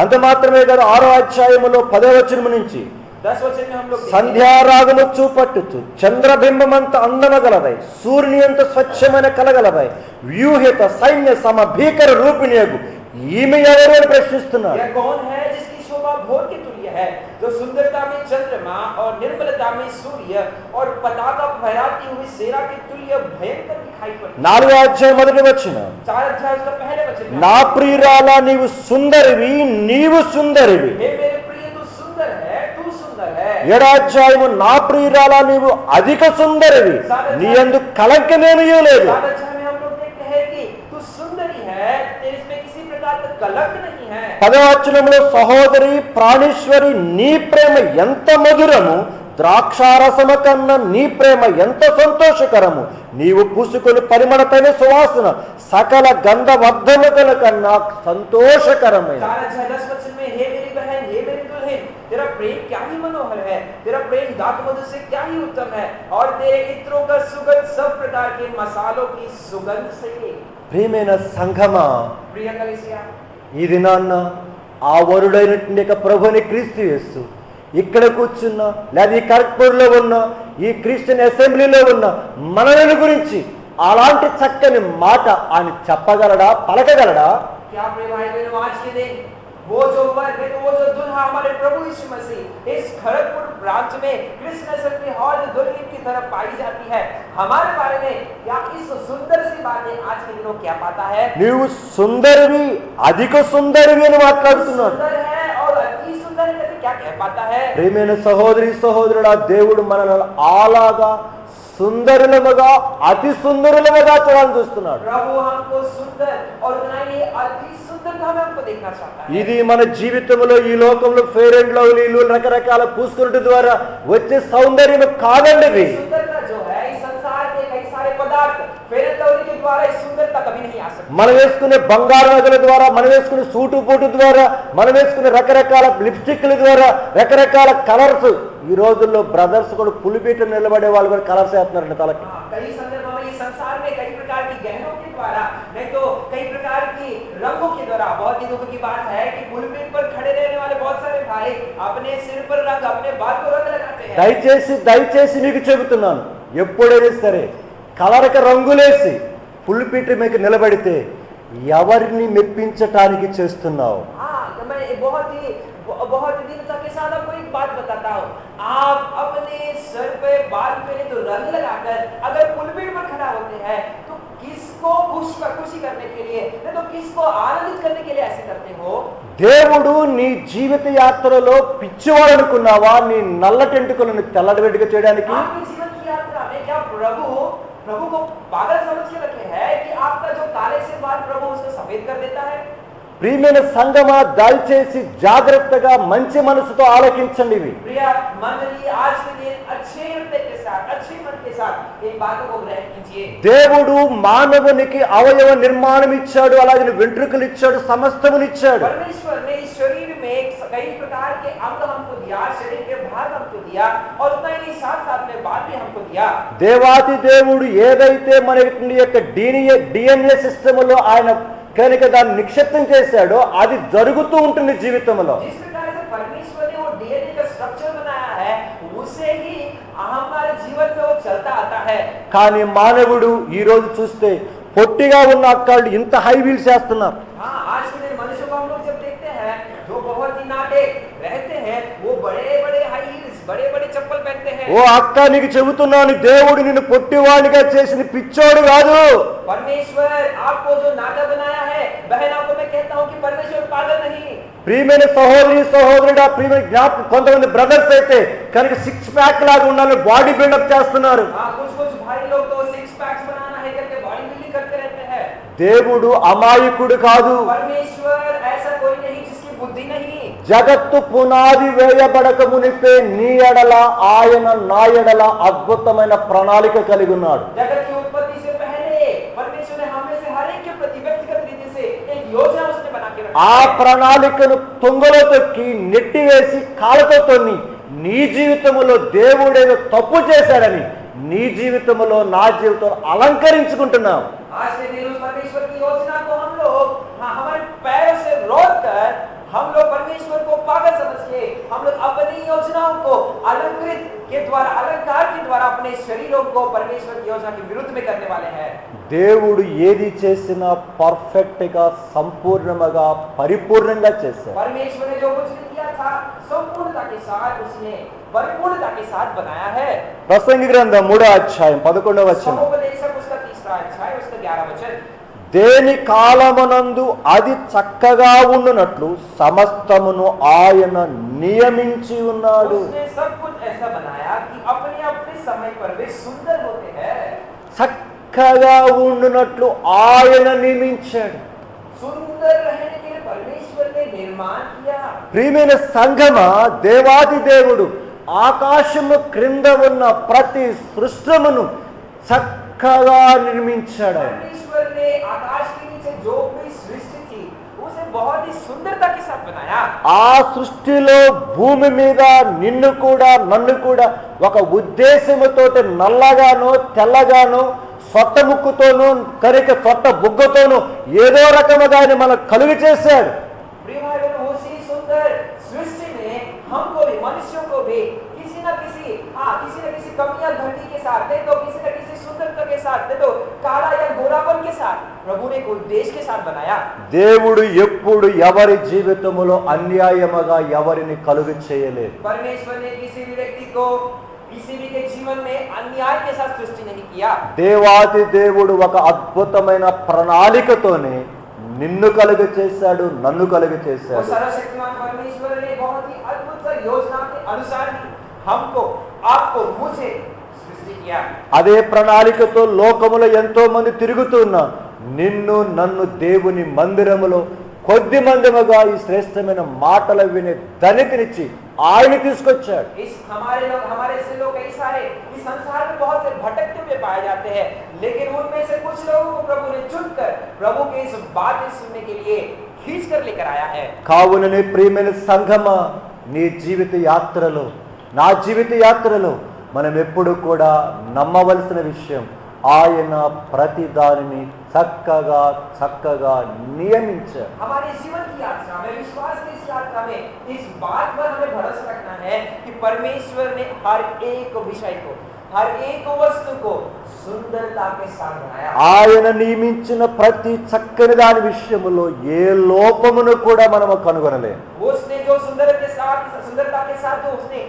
जो भी विषय को बनाया उसमें किसी प्रकार की कमी गति हम लोग देख కానీ नहीं। నీకున్నటువంటి యొక్క అననుకూలమైన పరిస్థితులను బట్టి, జీవితాన్ని బట్టి, శరీర పరిస్థితులను బట్టి, ఆకారాలను బట్టి దేవుని ఒకవేళ నిందించవచ్చేమో నీవు. कई संदर्भों में आप जो परिस्थितियों में पाए जाते हो, प्रतिकूल परिस्थिति में जो आप लोग रहते हो, उस कारण कई प्रकार की दोष के वजह से परमेश्वर को निंदा करने की परिस्थिति में हम लोग रहते हैं। మనము భూమి మీద ఎంతో మంది దేవుని బిడ్డలను చూడగలం ఇలాగా. आज के दिन దేవుని యొక్క బిడ్డలను ఇలాగ అంగవైకల్యము కలిగిన వారు కూడా మీలాగిన ఆలోచించుకున్న తర్వాత మేలు పొంది దేవుని కొరకే ఆశ్రయించి వాడబడుతున్న వారు చూడగలం. आज के दिनों में इस प्रकार से कई प्रकार से उनकी दिखावटी में नहीं तो उनकी सुंदरता में जो कमी खती में पाए जाते हैं, हो सकता है कि कुरूप दिखते हैं, लेकिन उन्होंने अपना प्रभु की इच्छा उनके जीवन में समझकर आज के दिन प्रभु की महिमा के लिए कई सारे लोग इस्तेमाल किए जाने के अनुभव में पाए जाते हैं। మీరు చూస్తుంటారు, ఎగ్జాంపుల్ గా చూస్తే ఆస్ట్రేలియాలో బోర్న్ అయిన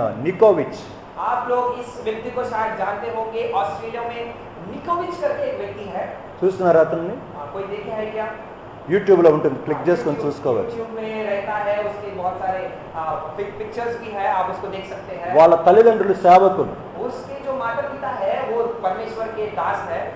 ఆ బిడ్డ తమకు జన్మించినప్పుడు ఇరుగు పొరుగు వాళ్ళందరూ బంధువులందరూ అన్నారు, ఎందుకు ఆ బిడ్డను చంపేసేయకూడదు అన్నారు. जब वो बच्चा पैदा हुआ था, सारे लोग आसपास के सभी लोग आके बोले कि वो बच्चा क्यों पैदा हुआ, क्यों उसको रहने दे, उसको मार दो। ఎందుకంటే చేతులు లేవు, वो जब पैदा हुआ था उसका हाथ नहीं थे, కాళ్ళు లేవు, उसके पैर नहीं थे, కేవలము ఇక్కడి నుంచి మొండెమ దగ్గర నుంచి ఇంతవరకే यहाँ से कमर से लेकर सिर तक ही उसका था। అన్ని తల్లిదండ్రులే చేయాలి. सारा काम उसके माता पिता ही उसके लिए करना था। ఆ పరిస్థితులలో తల్లిదండ్రులు కూడా అలాంటి బిడ్డను చూసుకొని హృదయము బాధతోటి వేదనతోటి బాధపడ్డారు. उस समय में उस बच्चा को देखकर माता पिता भी बहुत ही दुखी हो गए। అయితే షార్ట్ కట్లకు వస్తే విషయం జరిగిన విషయం ఇది.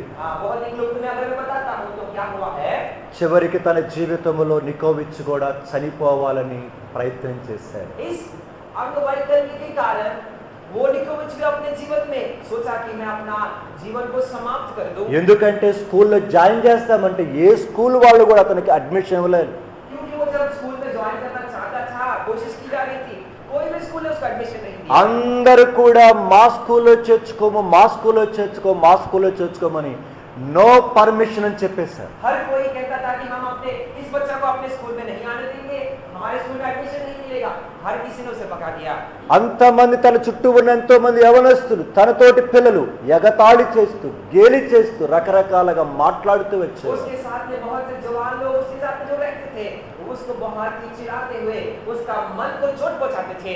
అలాగా తన జీవిత యాత్రలో కొన్నిసార్లు సూసైడ్ చేసుకోవడానికి ప్రయత్నం చేశాడు. इस प्रकार से अपने जीवन में वो सुसाइड करने के लिए, आत्महत्या करने के लिए कोशिश भी की। అయితే తన జీవితంలో ఒక సమయం వచ్చింది, लेकिन उसके जीवन में एक समय आया, దేవుని వాక్యము చదువుతుండగా తనతో మాట్లాడటం జరిగింది. प्रभु का वचन वो जब पढ़ रहा था, प्रभु उससे बातचीत करना शुरू किया। యోహాను సువార్త यूहन्ना रचित सुसमाचार 9వ అధ్యాయం. उसका 9वां अध्याय।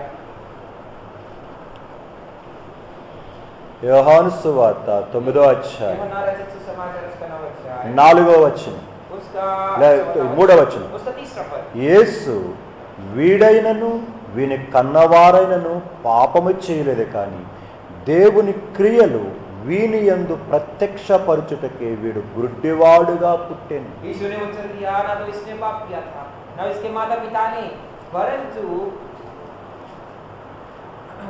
परंतु यह इसलिए हुआ कि परमेश्वर की काम उसमें प्रकट हो।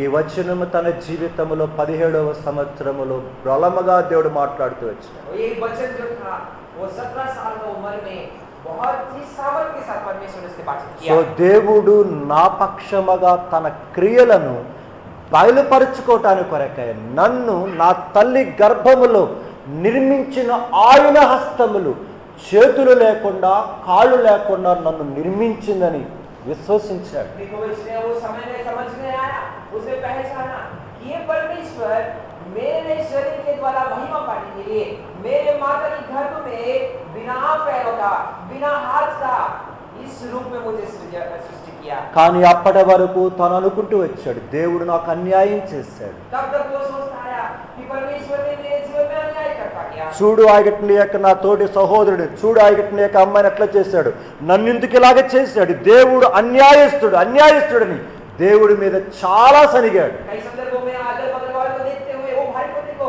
देखो ये लड़की को, ये बहन को देखो, उसे लगता था कि प्रभु ने, परमेश्वर ने मेरे जीवन में अन्याय किया है। అయితే ఎప్పుడైతే దేవుడు ఈ వాక్యము ద్వారా మాట్లాడుతూ వచ్చాడో, लेकिन जब परमेश्वर इस वचन के द्वारा से बातचीत करता गया, దేవునికి తను తానుగా సమర్పించుకోవటం ప్రారంభించాడు. वो तब से लेकर अपना जीवन को परमेश्वर के लिए सौंपना उसने शुरू किया। ఇప్పుడు అదే నికోవిచ్ అమెరికాకు షిఫ్ట్ అయిపోయినారు. అక్కడి నుంచి ఇప్పటికి దాదాపుగా 70 దేశాలలో దేవుని కొరకే అద్భుతమైన సాక్షిగా ఉంటున్నాడు. वो निकोविच जो है ऑस्ट्रेलिया से अमेरिका में शिफ्ट हो गया, वहां से उसने प्रभु की सेवा करीब 70 देशों में जा जाकर सुसमाचार प्रकट करने में, सेवा करने में उपयोग మన భారతదేశానికి 2 సార్లు వచ్చాడు. हमारे भारत देश को उसने 2 बार आया था। ప్రేమైన సంఘమా, प्रिय मंडली, నీకు 2 చేతులు ఇచ్చాడు, प्रभु ने आपको 2 हाथ दिया है, నీకు 2 కాళ్ళు ఇచ్చాడు, प्रभु ने आपको 2 पैर दिया है, నీకు చక్కగా అన్ని రకరకాల పరిస్థితులను అనుకూలపరిచాడు. प्रभु ने सारी परिस्थितियों को अनुकूल भी किया है। దేవుడు ఏదో తప్పు చేశాడని ఎందుకు నీ జీవితాన్ని గురించి దేవుని దగ్గర సలుగుతూ ఉన్నావు? क्यों परमेश्वर ने मेरे जीवन में कुछ अन्याय किया है, क्यों मेरे जीवन में प्रभु ने कुछ गलती किया करके क्यों अपने जीवन में बुड़बुड़ाते हुए, गुनगुनाते हुए रहते हैं? ప్రియమైన సంఘమా, నువ్వు యవనస్తురాలమైన వృద్ధులమైన కుటుంబస్తులమైన జాగ్రత్త, ఎప్పుడు దేవుడు అన్యాయము చేయడు. प्रिय भाई बहनों, प्रिय कलीसिया में रहने वाले हर एक सदस्य, हम लोग चाहे छोटे से लेकर जवान या बड़े क्यों ना हो, भाई या बहन क्यों ना हो, हमारे जीवन में इस विषय को याद रखना है कि प्रभु कभी अन्याय नहीं करता। ఇప్పుడే కానీ ఆ నికోవిచ్ అలాగాని తల్లిదండ్రుల గర్భంలో జన్మించకపోతే ఈరోజు ప్రపంచంలో అనేకుల మధ్య సాక్షిగా ఉండి దేవుని కొరకై లక్షల కొలది ఆత్మలను సంపాదించుకోలేకపోయేవాడు.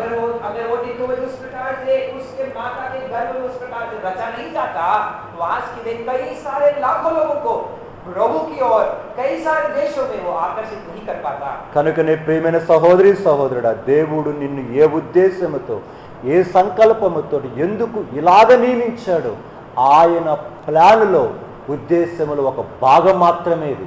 आज के दिन प्रभु ने आपको जिस प्रकार से भी ठहराया है, उसके योजनाओं में से ये भाग है करके हमें समझना है। ఏ పరిస్థితి జీవితంలో వచ్చినా వస్తున్నా రాబోతున్నా కూడా ఒకటే ఒక ఉద్దేశం, జీవితంలో నిన్ను నన్ను క్రీస్తు సారూప్యములోనికి పరిపూర్ణంగా తీసుకురావాలన్నది ఏకైకమైన ఉద్దేశమైనది. हम लोग कोई भी परिस्थिति में पाए जाए, हो सकता है कि आने वाले कोई भी परिस्थिति क्यों ना हो, लेकिन परमेश्वर का एक ही इच्छा, एक ही उद्देश्य, एक ही मकसद है कि हम संपूर्ण रीति से परमेश्वर के मसीह के उस स्वरूप में बदलते जाएं। నీ దృష్టికి ఒకవేళ అది కీడుగా కనబడవచ్చు, आपकी दृष्टि में हो सकता है कि वो बुराई की तरह दिखाई पड़े, నీ దృష్టికి లాభముగా కనబడకపోవచ్చు, हो सकता है कि आपकी दृष्टि में ये लाभदायक नहीं दिखाई पड़े, నీ దృష్టికి అవమానకరంగా हो కనబడవచ్చు, सकता है कि आपकी दृष्टि में अपमान की तरह दिखाई पड़े, నీ దృష్టికి హేళనగా हो కనబడవచ్చు, सकता है कि आपकी दृष्टि में हंसी मजाक की तरह दिखाई నీ पड़े, దృష్టికి చాలా చాలా చిన్నదిగా స్వల్పమైనదిగా నీచమైనదిగా हो కనబడవచ్చు. सकता है कि आपकी दृष्टि में बहुत ही नीच, बहुत ही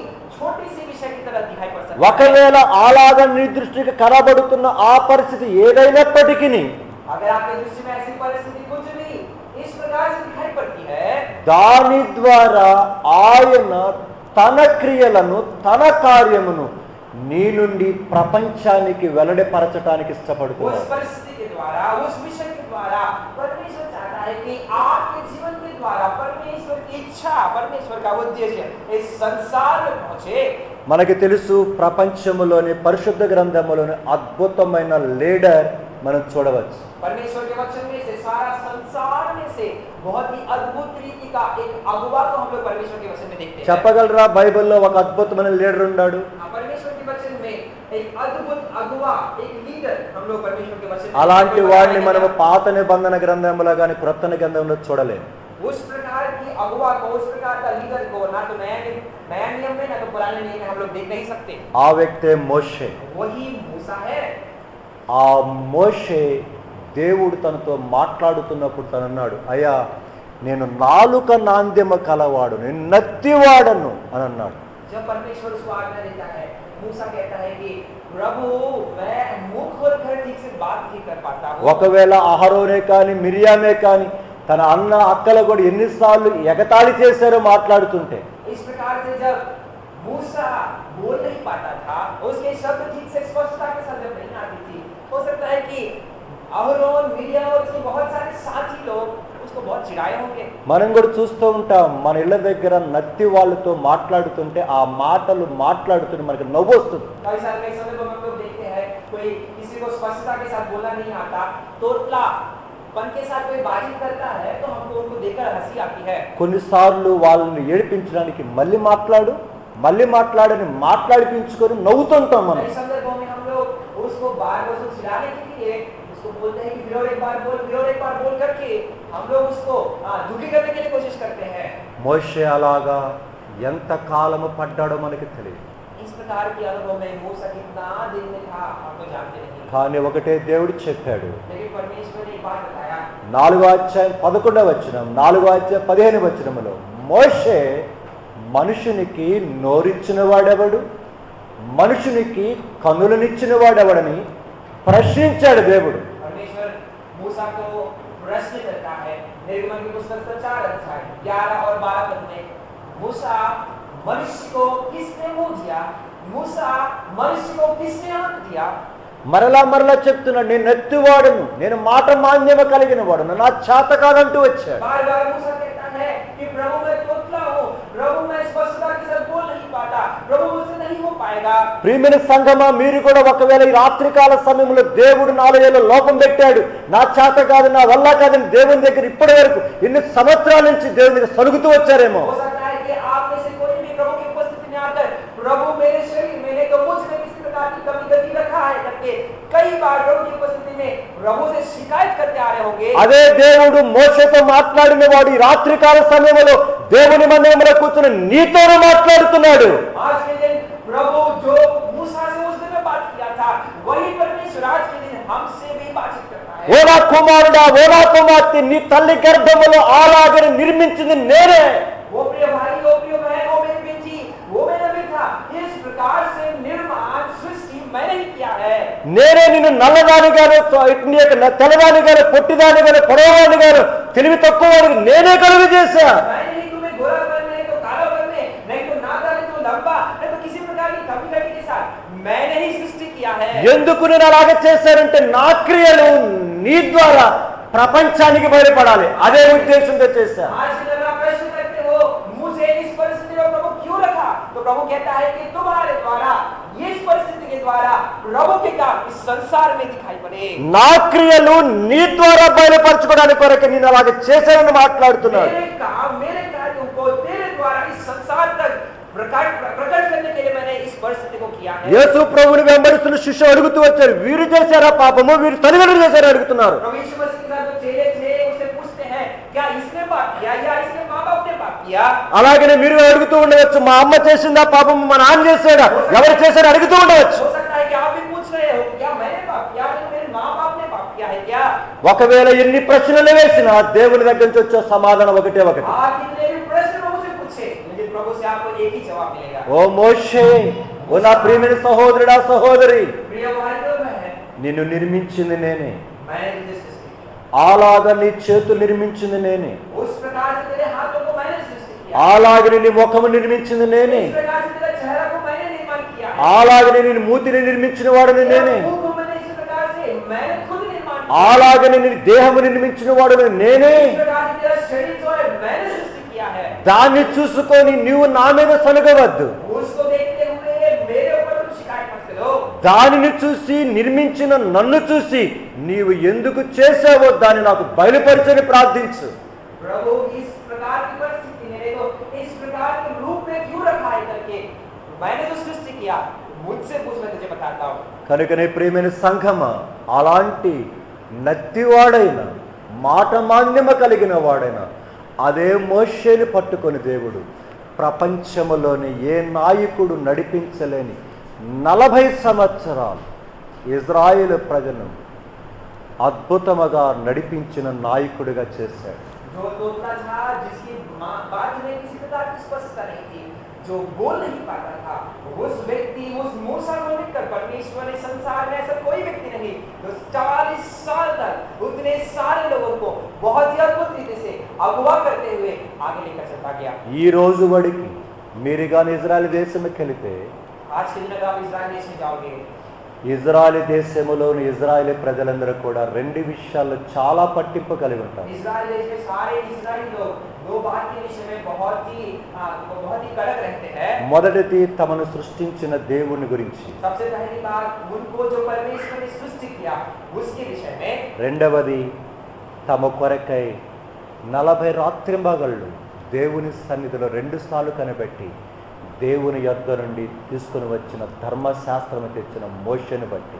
और दूसरा विषय 40 दिन और रात प्रभु की उपस्थिति में 2 बार रहकर प्रभु से जो व्यवस्था लेकर आने वाला उस मूसा के विषय में भी वो लोग बहुत ही स्पष्टता के साथ बहुत ही कड़क रहते हैं। అందుకని యేసు ప్రభు కాలములో కూడా ధర్మశాస్త్రమును గురించి యేసు ప్రభు చెబుతున్నప్పుడు వాళ్ళు మోషే విషయములో యేసు ప్రభు మీద తిరుగుబాటు చేశారు. हम लोग इसलिए देखते हैं व्यवस्था के बारे में जब प्रभु यीशु मसीह बोलना शुरू करता है उन दिनों में मूसा के कारण वो लोग उसके विरोध में बलवा करते हैं।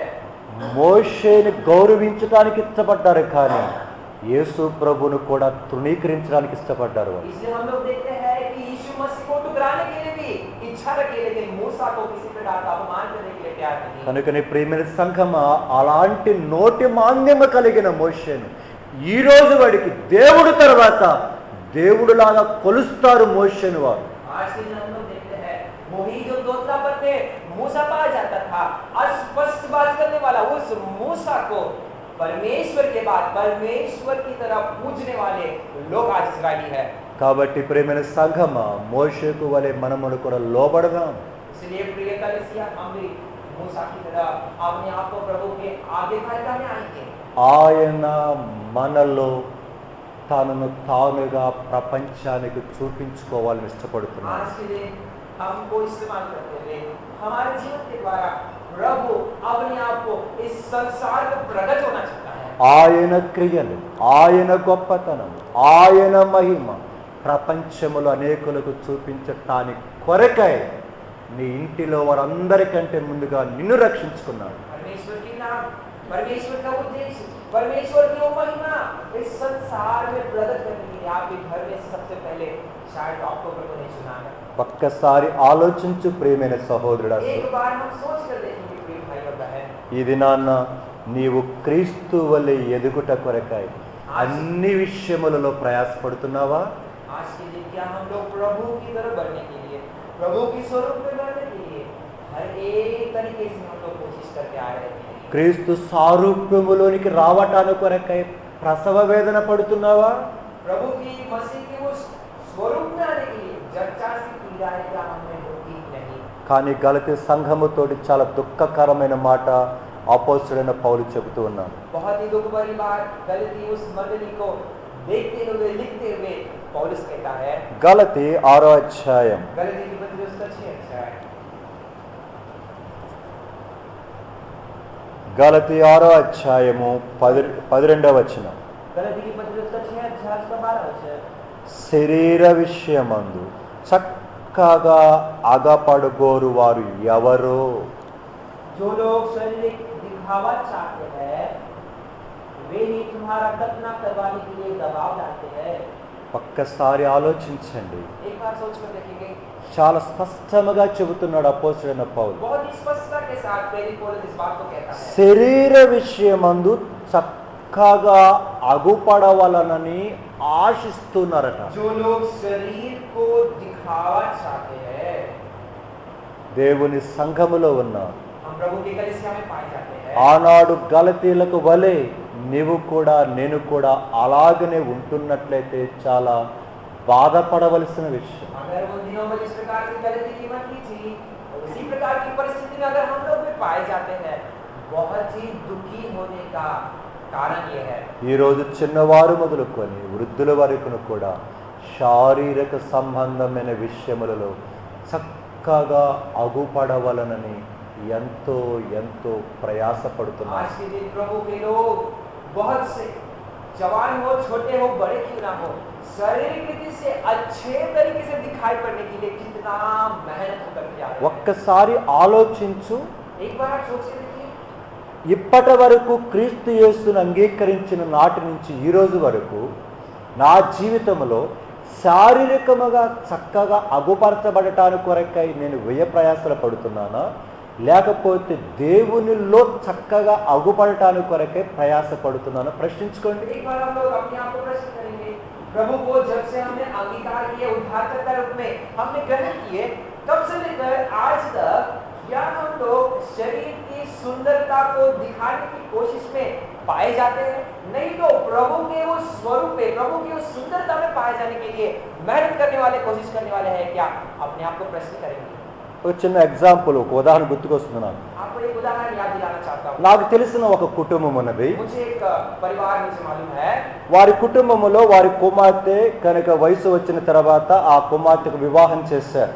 उस परिवार में एक बेटी थी, उस परिवार में उस बेटी को अच्छा उम्र आने के बाद उसे शादी कर दिए. వివాహమైన తర్వాత తన భర్తతో కాబట్టి కలిసి ఒక ప్రాంతానికి వెళ్ళిపోయారు. वो उसका शादी होने के बाद वो लड़की ने अपने पति के साथ दूर जगह पर चले गई. తర్వాత ఒక 2 సంవత్సరాల్లో వారికి ఒక పాప బర్త్ ఇచ్చారు. उसके बाद क्या हुआ कि 2 साल के बाद एक बेटी उनको पैदा हुआ. తర్వాత కొన్ని మాసాల తర్వాత, అంటే దాదాపుగా 4-5 నెలల తర్వాత వారు ఆ అమ్మ నాన్న దగ్గరికి మళ్ళీ వచ్చారు. 4-5 महीने के बाद ये दोनों पति पत्नी जो है अपने उस माता पिता के पास गए. ఇప్పుడు మీరు చెప్పండి, आप हमें बताइए, మరి ముఖ్యంగా తల్లులుగా ఉన్నటువంటి యొక్క సిస్టర్స్ చెప్పినట్టుగా మీరు గమనించి మీరు చూసినట్లయితే, బిడ్డ జన్మించిన తర్వాత తల్లి ఆ బిడ్డ తల్లి దగ్గర పాలు తాగుతున్నప్పుడు తల్లి స్వరూపం ఎలా ఉంటుందండి? आप जो प्रतिकृति से जिन्होंने बच्चों को जन्मा है और नहीं जो जिनका बच्चा है, जो माता है, वो बात को कैसा अच्छी तरह से बता सकते हैं. మీకు తెలుసు, पैदा होने के बाद, बच्चा पैदा होने के बाद उसको दूध पिलाने के समय में उस माँ का स्वरूप किस प्रकार से होता है? ఎలాగుంటుంది? आप बताइए कैसा रहता है? సన్నంగా అయిపోతారు కదా. बहुत सी दुबले हो जाते हैं ना. ఏం అట్టనే ఉన్నారు, నాకేం అర్థం, నాకు పెళ్లి కాలేదులే. हमें तो मालूम नहीं है, हमें शादी नहीं हुई है.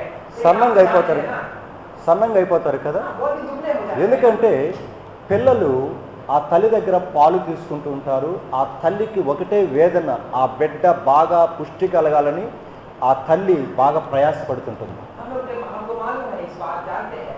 वो जब बच्चा पैदा होने के बाद उसको दूध पिलाते हुए उसकी सारी शक्ति जो है तो वो बहुत मेहनत करती है कि वो जो बच्चा है अच्छी तरह से अच्छे बल के साथ वो बढ़ता जाए. ఆ బిడ్డ తల్లి దగ్గర నుంచి పాలు విడిచేంత వరకు తల్లి ముఖము రూపము, తన శరీరం యొక్క రూపము చాలా బలహీనంగా కనబడుతుంది. जब तक वो बच्चा दूध पीना छोड़ नहीं देता तब तक उस माँ का स्वरूप जो है, उस माँ का चेहरा जो है बहुत ही निर्बल हो जाता है. కానీ ఈ యొక్క కుమార్తె నేను చూసినప్పుడు చాలా పుష్టిగా ఉంది. मैंने इस बेटी को मैंने जब देखा था, उस परिवार में उस बेटी को मैंने जब देखा था, నేను वो अच्छी तरह से दिखाई पड़ रही थी. నేను వాళ్ళ అమ్మని నన్ను అడగలేదు, కానీ ఎంక్వైరీ చేశాను నేను. मैंने उनके माँ बाप को नहीं पूछा, लेकिन मैंने पूछताछ किया था. నాకు తెలిసిన విషయం ఏంటిదంటే, చాలా దుఃఖకరమైన విషయం తెలిసింది. मुझे एक बहुत ही दुख भरी सी बात मुझे पता चला. పిల్లలకు పాలిస్తే నా రూపం పోద్దనుకొని పిల్లలను పడేసి పక్కన పెట్టి బర్రి పాలిస్తూ ఈ అమ్మాయి మాత్రం మూటలాగా తయారైంది. बच्चियों को अगर मैं दूध पिलाती हूँ तो मेरा स्वरूप खराब होगा करके मुझे गाय का दूध पिलाते हुए ये तो एकदम गाय की तरह तैयार हुई है. ఇది న్యాయం అంటారా, అన్యాయం అంటారా? न्याय कहेंगे क्या न्याय कहेंगे? నాకు డౌట్ వచ్చింది, నాకు సందేహం వచ్చి అడిగాను. అడిగితే తెలిసిన విషయం ఇది. मुझे संदेह आया और मैंने जब पूछा तो ये बात पता चला. ఎవరండి నీవు కన్న బిడ్డ? कौन है ये? आपने उस बच्चा को जन्म दिया. నీ కన్న బిడ్డ నీ చేతులారా నీ పాలు తాగితే నీ బిడ్డ పుష్టిగా ఉంటాడు సంగతి నీకు తెలియదా? जब आपने उस बच्चा को जन्म दिया और उतना ही नहीं, उसे दूध पिलाने के द्वारा वो बच्चा अच्छा स्वास्थ्य में रहेगा ताकि आप जानते हैं నీ బిడ్డ పుష్టిగా ఉన్నా లేకపోయినా నేను మాత్రం పుష్టిగా ఉండాలని బిడ్డగా పాలు ఇవ్వకుండా వదిలిపెట్టాను. मेरा बच्चा अच्छे स्वास्थ्य में हो या ना हो, लेकिन मैं अच्छे स्वास्थ्य में रहूं, मैं अच्छे हेल्थ में रहूं करके सोचना कितना भयानक सी बात है. ఇలాంటి స్త్రీలు లేరా? आज के दिन में ऐसा स्त्री, ऐसे लोग नहीं है क्या? నేను చెప్పిన వాళ్ళు విశ్వాసుల కుటుంబం. मैं जिनके बारे में बता रहा हूँ विश्वासी ఇప్పుడు చెప్పండి, వాళ్ళ జీవితంలో శారీరకముగా చక్కగా అగబడి కోరుతున్నారా, ఆత్మీయంగా చక్కగా అగబడి కోరుతున్నారా? अभी आप बताइए, वो शारीरिक रूप से सुंदरता की प्रामुख्यता देते हैं कि वे तो आत्मिक रूप से मसीह के स्वरूप में बदलने की कोशिश में है क्या? ప్రియమైన వల్ల మనకు తెలుసు భక్తుడి యొక్క యేసేపు జీవితం. हम लोग जानते हैं यूसुफ का जीवन के बारे में हम लोग अच्छी तरह से पहचानते हैं। తన తండ్రి దగ్గర ఉన్నట్టుగా 17 సంవత్సరాలు అద్భుతముగా పెరగబడ్డాడు. वहां पर वो जब तक अपने पिता के पास था 17 साल बहुत ही अद्भुत रीति से वो बढ़ता गया। అయితే ఎప్పుడైతే 37 అధ్యాయములు ముందుకు వెళుతూ ఉంటే తన జీవితం ఎలాగా మార్పు చెందబడుతూ వచ్చిందో మనకు हम తెలుసు. लोग देखते हैं आगे जाकर 35 उस अध्याय में अगर हम लोग जब देखते हैं तो उसका शरीर है, तो उसका स्वरूप किस प्रकार से बदलता जाता है। సో 39 అధ్యాయానికి వచ్చేసరికి ఆ ఇంటిలో ఒక బానిసగా పనివాడుగా అమ్మబడ్డాడు మార్కెట్లో. अध्याय में ऊपर देखिए तो अध्याय हम लोग जब दाखिल करते हैं एक दास की तरह वहां पर बेचा जाता है। తన తండ్రి అయిన యాకోబు 17 సంవత్సరముల వరకు ఎంత అల్లారు ముద్దుగా పెంచాడు, మంచి బట్టలు కొనిపెట్టాడు, అద్భుతముగా కాలుకు మట్టి కాకుండా పెంచాడు. उसका पिता जो है 17 साल तक उसे बहुत अद्भुत रीति से बहुत ही लाड के साथ उसको बड़ा करता किया था, उसके पैर में मक्खी भी लगने नहीं दिया। అయితే 17వ సంవత్సరము నుంచి తన జీవితములో స్వరూపమును మొత్తము పోగొట్టుకుంటూ వచ్చాడు. 17 साल के बाद उसने अपने जीवन में अपना स्वरूप को पूरा खो बैठा। కారణం ఒకటి, उसका कारण एक ही है, దేవుని సారూప్యము తనలో ఏర్పడటానికి కొరకై దేవుడు తన క్రియలను బయలుపరచుకోవటానికి కొరకై తనను వాడుతూ వచ్చాడు. प्रभु उसका स्वरूप मसीह का स्वरूप उसमें दिखाई पड़ने के लिए और उतना ही नहीं परमेश्वर के कार्य उसके द्वारा इस संसार में प्रकट करने के लिए परमेश्वर ने उसे इस्तेमाल कर लिया। ఎప్పుడైతే మన జీవితంలో శారీరకముగా చక్కగా అగుపడగోరాలని ప్రయత్నం చేస్తామో క్రీస్తు సారూప్యములోనికి ఎన్ని సంవత్సరాలైనా మనం ఎదగలేము. हम लोग जब तक इस शारीरिक रूप से अच्छा दिखाई पड़ने के लिए कोशिश करते रहेंगे, शरीर की सुंदरता के लिए मेहनत में पाए जाएंगे, मसीह के स्वरूप में हम कभी भी बदलते नहीं जा सकते। కావునే ప్రియమైన సంఘమా, క్రీస్తు సారూప్యములోనికి ఎదగాలంటే శారీరకముగా చక్కగా అగుపడాలన్న కోరికలు మనలో చచ్చిపోవాలి. अगर हम चाहते हैं कि हम मसीह के स्वरूप में बदलते जाएं, ये बात जरूरी है कि शारीरिक रीति से सुंदरता में दिखाई पड़ने की चाहत मर जाना चाहिए। ఎందుకంటే ఒకటి విడిచిపెట్టకుండా మరొకటి దాంట్లో మనం వృద్ధి చెందలేము. क्योंकि हम लोग एक विषय को नहीं छोड़कर दूसरे विषय में बढ़ने की परिस्थिति में कभी नहीं रह सकते। నాకు అది కావాలి ఇది కావాలంటే నీ జీవితాన్ని నీకు నీవే భయంకరమైన ప్రమాదకరమైన స్థితిలోకి తెచ్చుకొని వెళ్ళిపోతావు. अगर आप बोलते हैं कि मुझे वो भी चाहिए, मुझे ये भी चाहिए, भयानक सा जीवन को आप चाहने वाले, उसमें पड़ने वाला आप रह जाओगे। దేవాతి దేవుడు మనము చక్కగా అగుపడగోరటానికి కొరకై ఎన్నో సదుపాయాలు మన కొరకై ఆయన కల్పిస్తూనే ఉన్నాడు. हम लोग बहुत ही सुंदरता में दिखाई पड़ने के लिए सर्वशक्तिमान परमेश्वर कई प्रकार की सुविधा हमारे लिए लेकर जाता रहता है। యెషయా గ్రంథం 5వ అధ్యాయం यशायाह की पुस्तक उसका 5 अध्याय మొదటి నుంచి చూద్దాం. उसका पहला वचन से हम लोग देखते हैं। నా ప్రియుని గురించి పాడెదను వినుడి, అతని ద్రాక్షారసమును బట్టి తోటను బట్టి నాకిష్టుడైన వానికి వచ్చిన పాడెదను. సత్తువ భూమి గల కొండ మీద నా ప్రియునికి ఒక ద్రాక్ష తోట ఉండెను.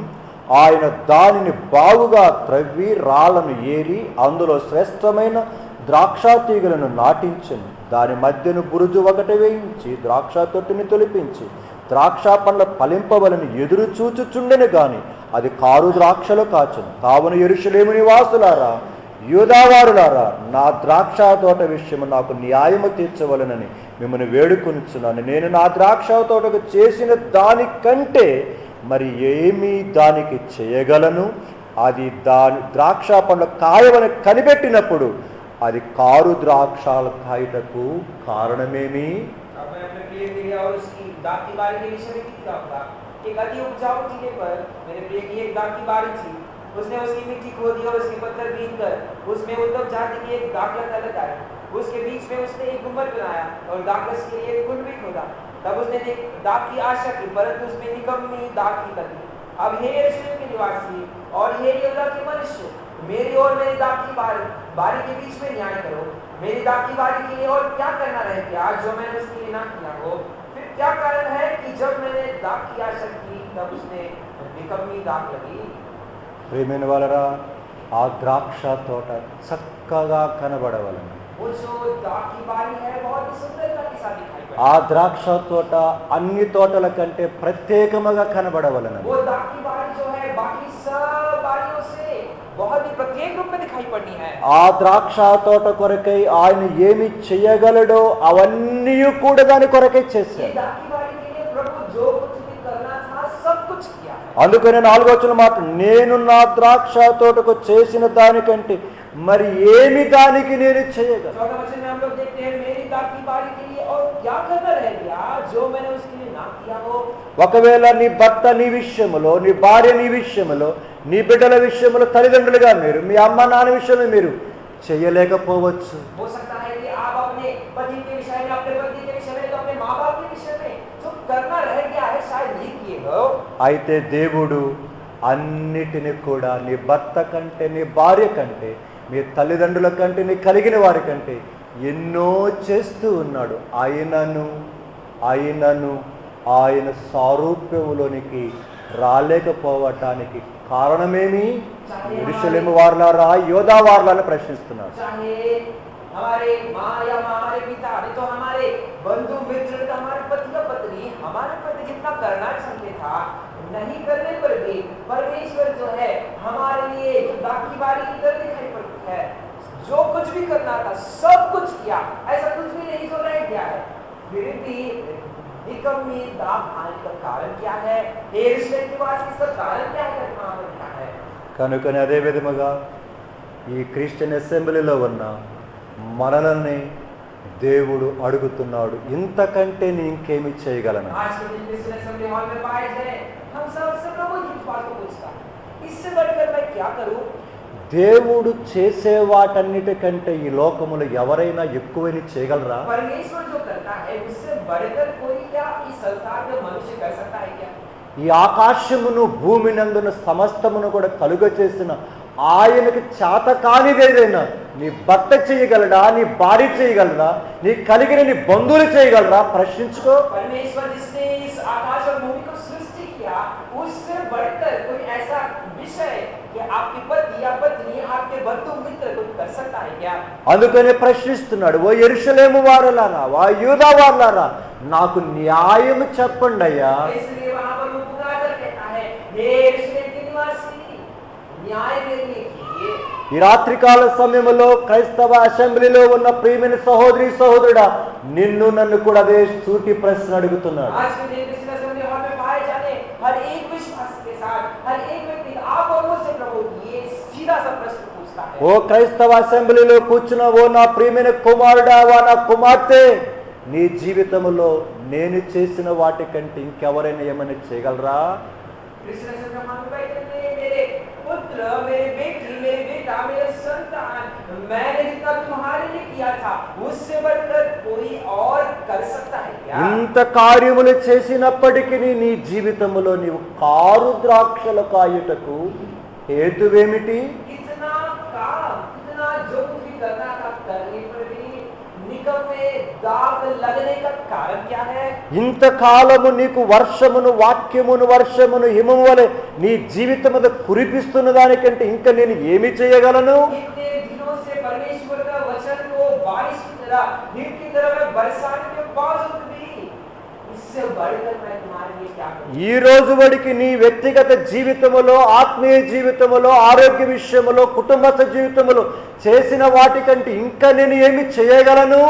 आज के दिन तुम्हारे व्यक्तिगत जीवन में, परिवार में, पत्नी में और मेरे आत्मिक जीवन में, परिवार के जीवन में जितना मैंने किया उससे बढ़कर मैं और क्या करूं? ఓ నా ప్రియమైన కుమారుడా, ఓ నా ప్రియమైన కుమార్తె, నాకు న్యాయము చేకూర్చవా? कहता है कि मेरा प्रिय बेटा, मेरी प्रिय बेटी, क्या तुम न्याय नहीं करोगे? ఈ రాత్రికాల సమయంలో కలువరి శిలువ మీద వేలాడుతున్న ప్రభుని క్రీస్తు యేసు వారు ఈ రాత్రికాల సమయంలో చివరిగా నిన్ను అడుగుతున్నాడు, నాకు న్యాయము చేయవా? आज के दिन उस कलवरी पहाड़ पर है, तो वो क्रूस पर लटके हुए प्रभु यीशु मसीह वो पुकारता है, क्या तुम मेरे लिए न्याय नहीं करोगे? నీవు నా ప్రార్థన కూడిక రాకపోయినా, నువ్వు నా మాట వినకపోయినా, నువ్వు కుటుంబ ప్రార్థన చేయకపోయినా, నువ్వు ప్రార్థన చేయకపోయినా, నా వాక్యం చదవకపోయినా, అయినను నేను నీ విషయంలో, నీ కుటుంబ విషయంలో న్యాయమునే చేస్తున్నాను, కానీ నీవు మాత్రం నాకు అన్యాయమే చేస్తున్నావు అంటున్నాడు. तुमने जो कुछ भी मैं कहा वो नहीं करने पर भी, प्रार्थना करने में, वचन पढ़ने में, प्रभु की उपस्थिति में आने में, सेवा करने के विषय में,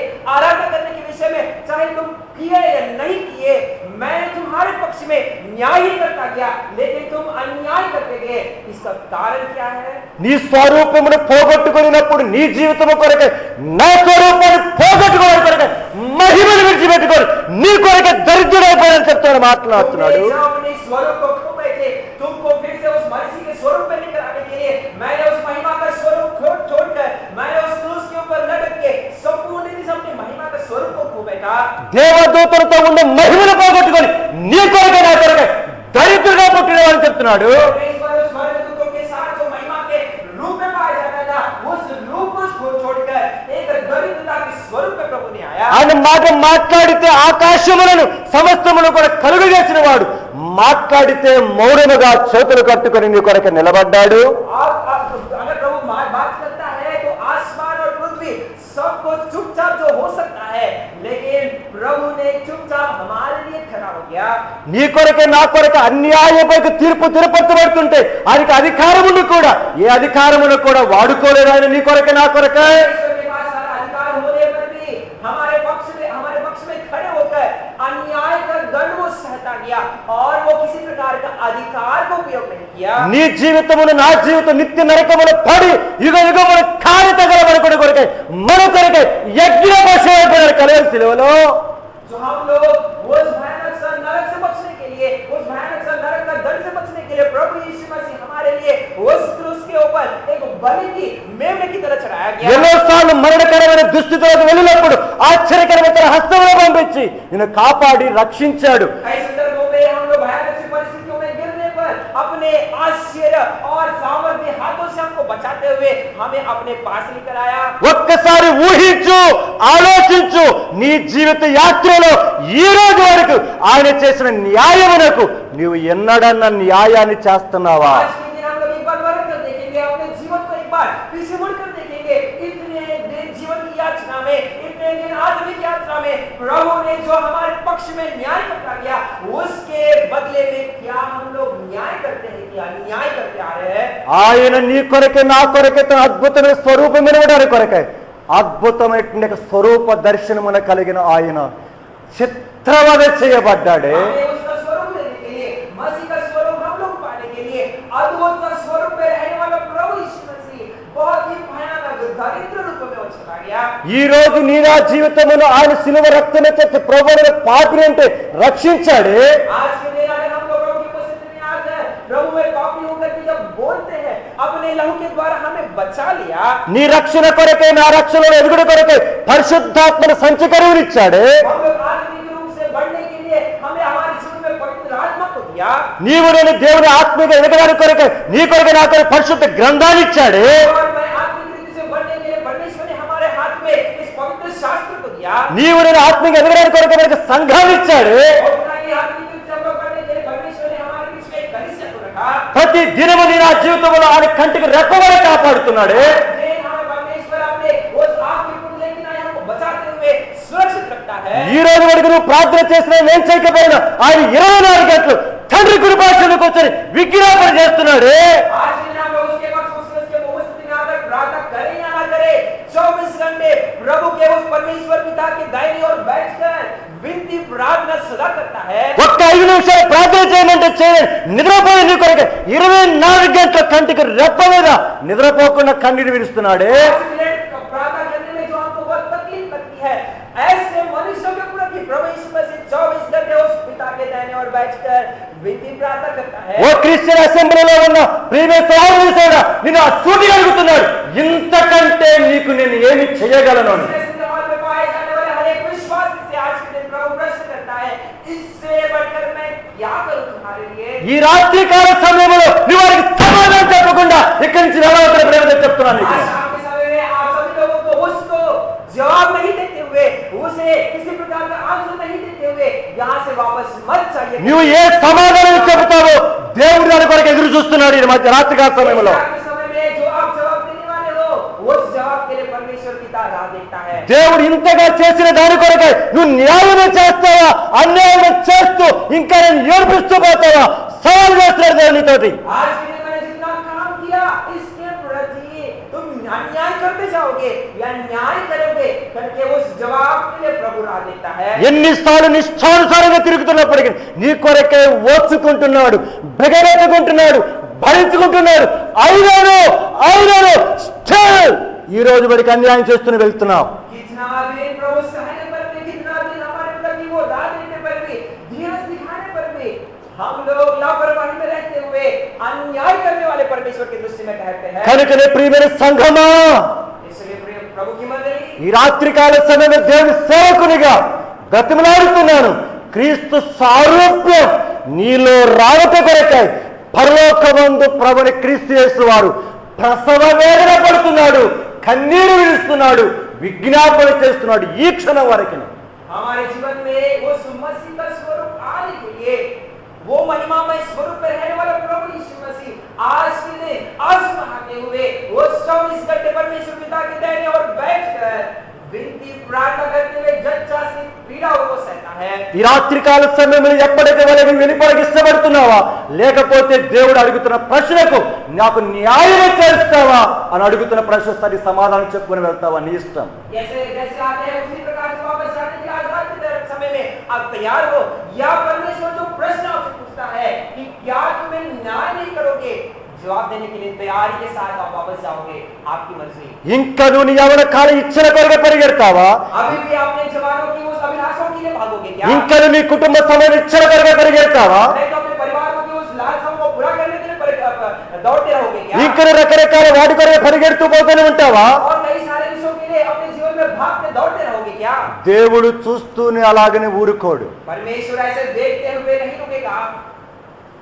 రోమీయులకు రాసిన పత్రిక 2వ అధ్యాయం 4-5 వచనాలు అద్భుతమైన మాట రాయబడ్డాయి. रोमियो के पत्र उसका दूसरा अध्याय 4 और 5 वचन में बहुत ही अद्भुत सी बातें लिखी हुई है। దయచేసి చదవండి. दया करके कोई पढ़िए। ఒక 2 నిమిషాలు ముగిచ్చేస్తాను. 2 मिनट में मैं बंद करने वाला हूँ। రోమీయులకు రాసిన పత్రిక 2వ అధ్యాయం 4-5. रोमियो के पत्र उसका दूसरा अध्याय 4 और 5 वचन। या तो उसकी कृपा और सहनशीलता और धीरज को भी अनुभव तुझे जानता है, और क्या ये नहीं समझता कि परमेश्वर की कृपा मुझे मन विराम को सिखाती है। అపోస్తలుడైన పౌలు సవాలు చేస్తున్నాడు. प्रेरित पौलुस यहाँ पर प्रश्न करता है, ఆయన సహనమును, उसकी सहनशीलता, ఆయన అనుగ్రహైశ్వర్యమును, उसकी कृपा, ఆయన మంచితనమును, उसका अच्छाई, వీటన్నిటిని నీ జీవితంలో తృణీకరించుకుంటూ ये सारे विषयों की आप हमारे जीवन में तुच्छ ఎందుకు जाओगे ఎందుకు ఎందుకు ఉగ్రతను నీకు నీవే సమకూర్చుకుంటున్నావని ప్రశ్నిస్తున్నాడు. क्यों अपने आप के लिए इतना क्रोध, परमेश्वर का क्रोध को इकट्ठा करते जा रहे हो? करके यहाँ पर प्रभु पूछता है ఈ రాత్రికాల సమయంలో इस रात के समय में। ప్రియమైన సహోదరి సహోదరుడా, ये भाई और बहन, ఒక్కసారి మోకాల మీదకి వద్దాం. आप एक मिनट हम लोग अपने घुटने पर आए। బైబిల్ మూసేయండి, दया करके अपने बाइबल को बंद करिए। రెండు మోకాల మీదకి రండి. दया करके अपने घुटने पर आइए। అడుగుతున్నాడు ఒకటే ప్రశ్న, प्रभु आपसे एक ही प्रश्न पूछता है, నాకు న్యాయము తీర్చవా? मुझे क्या तुम न्याय नहीं करोगे? ఇంతకంటే నీ కొరకు నేనేమి చేయగలనని ప్రశ్నిస్తున్నాడు. इससे बढ़कर मैं तुम्हारे लिए क्या करूं? ఒక్క నిమిషం एक मिनट, ప్రతి ఒక్కరము మనలోనికి మనం చూసుకున్నాం. हम सब अपने हृदय को एक बार जांच लें। ఆయన సారూప్యములోనికి మనము వెదకటానికి కొరకు సారూప్యమును పోగొట్టుకున్నాం. మన కొరకు ఆయన సారూప్యాన్ని పోగొట్టుకుని ఈ లోకానికి వచ్చాం. हम उसके स्वरूप में आने के लिए, उस अद्भुत सा स्वरूप में रहने वाला प्रभु, उस स्वरूप को खोकर बहुत ही दिव्य स्वरूप में इस संसार में आया। ఆ దేవునికి నీవు నేనిచ్చే న్యాయమైన బహుమానం ఏంటిదో, గిఫ్ట్ ఏంటిదో, ఆయనకి ఏమి ఇవ్వటానికి కొరకే తీర్మానం చేసుకుంటున్నావు. ఒక్క నిమిషం మౌనంగా ప్రతి ఒక్కరము కూడా ఒక్కసారి ఆలోచిద్దాం. उस प्रभु का कार्य के लिए बदले में हम किस प्रकार का न्याय प्रभु को दे रहे हैं, किस प्रकार का अन्याय हम लोग कर रहे हैं, इस विषय को बहुत ही खामोशी के साथ आपके जीवन को बदलेंगे। ఒక్క నిమిషం మౌనముగా बहुत ही खामोशी के साथ ఆయన మన పక్షముగా చేసిన న్యాయమైన పనులు ఒక్కసారి జ్ఞాపకం చేస్తుంది. ఎంతగా उसने जो न्याय का काम किया है उसे एक बार याद करेंगे। ప్రభువా నన్ను క్షమించవా నా జీవితము. तो मुझे क्या क्षमा करेगा। ఒక్కసారి జ్ఞాపకం చేసుకోండి. एक बार हम लोग याद करेंगे। న్యాయాధిపతుల గ్రంథం 16వ అధ్యాయంలో సంసోను చిట్ట చివరి క్షణములు అయ్యా ఒక్కసారి జ్ఞాపకం చేసుకుని ప్రార్థన చేశాడు. न्याय के पुस्तक उसका 16 अध्याय में हम लोग देखते हैं समसोन कहता है प्रभु मुझे एक बार याद कर। నువ్వు సంఘములో ఎంతో కాలం నుంచి ఉంటున్నావో లేకపోతే ఈ మధ్య వస్తున్నావో కొత్తగా వస్తున్నావో నాకు తెలియదు. దేవుడు నీ విషయంలో ఒక ప్రత్యేకమైన ప్లాన్ కలిగి ఉన్నాడు. आप बहुत सालों से यहाँ पर आते हो तो आज के दिन यहाँ पर आए हो कितने दिन से यहाँ पर आए हो मैं तो जानता नहीं, लेकिन आपके प्रति प्रभु जरूर एक योजना में है। దేవుని సన్నిధిలో మనకు మనముగా ప్రతిష్ఠించుకున్నాం. अपने आप को हम लोग प्रभु को प्रतिष्ठित करेंगे। ప్రభు ఈ దినము నుంచి నీ సారూప్యములోనికి వెదగటానికి కొరకు నా కొరకు మీరు చేసిన న్యాయమునకు ఇక నుంచి నేను అన్యాయము చేయనని తీర్మానం చేసుకున్నాను. प्रभु तेरे स्वरूप को बनने के लिए मेरे जीवन में तूने जो अब तक न्याय करता गया उसके बदले में मैं अन्याय नहीं, अब से मैं न्याय ही बनकर करके एक निर्णय होंगे। ఇక్కడ కూర్చున్న నీవు ఒకవేళ రక్షణ మారు మనసు ఇంతవరకు పొందకపోతే నీ విషయంలో దేవుడు అడుగుతున్నాడు, ఈ దినమైన నీ హృదయాన్ని నాకు ఇస్తావా నా కుమారుడా నా కుమార్తె అని. अभी तक आप जो बैठे हुए हैं अगर आपने उद्धार नहीं पाया आपसे भी प्रभु पूछता है, बातचीत करता है, ए मेरे प्रिय संतान, मेरे प्रिय बेटी बेटा, आज के दिन में क्या तुम्हारा हृदय मुझे दोगे। ఒకవేళ నువ్వు రక్షించబడి బాప్తిస్మలో పాలు పొంది ఒకవేళ దేవుని ఎదుగుతున్నట్లయితే अगर आपने उद्धार पाकर बपतिस्मा पाकर और इतना ही नहीं प्रभु में बढ़ने की परिस्थिति में पाए जाते हैं, ఇంతగా నీ కొరకు చేస్తూ ఉన్నాను, నువ్వు నా కొరకు ఏమి చేస్తున్నావని ప్రశ్నిస్తున్నాను. इतना मैं तुम्हारे लिए करता हूँ, तुम्हारे लिए क्या करते हो प्रभु पूछता है। సో రక్షణ పొందిన వారిని రక్షణ పొందిన వారిని మనలందరిని కూడా ఆయన సూటిగా ప్రశ్నిస్తున్నారు.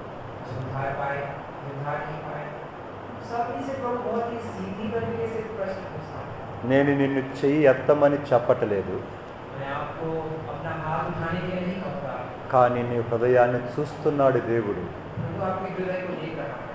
ఒకవేళ నువ్వు రక్షించబడకపోతే దేవుని సన్నిధిలో ప్రభువా ఇంకా ఈ రోజు వరకు అన్యాయం చేస్తున్నాను, నన్ను క్షమించు, నా హృదయమునకి రా, నా ప్రతి పాపమును కడిగివేయమని ప్రార్థన చేసుకో. प्रभु आज के दिन भी मैं अन्याय करता आ रहा हूँ, प्रभु जी जो तूने न्याय करता है उसके बदले में मैं अन्याय ही करता आ रहा हूँ, दया कर क्षमा कर मेरे पाप को माफ कर दे करके प्रभु से विनती कर रहा हूँ। ఒకవేళ నువ్వు రక్షించబడినట్లయితే ప్రభువా నేను నీ సారూప్యములోనికి రాకుండా లోకములో చక్కగా కనబడటానికి కొరకే ప్రయాసపడుతున్నానే కానీ నీ సారూప్యము రావటానికి కొరకే ప్రయాసపడలేదని పశ్చాత్తాపడదాం. आपने उद्धार पाया तो प्रभु से मान ले, प्रभु मैं शारीरिक रूप से सुंदरता की उसकी महत्व देते उसके लिए मेहनत करके आ रहा हूँ, तेरे स्वरूप को बदलने के लिए कोशिश मुझे पानी की जाती है, मुझे क्षमा कर। ఒక్క నిమిషం అలాగనే మౌనంగా ప్రార్థన చేస్తాం. इसी प्रकार से एक मिनट अपने मन में बहुत ही खामोशी के साथ प्रार्थना करेंगे।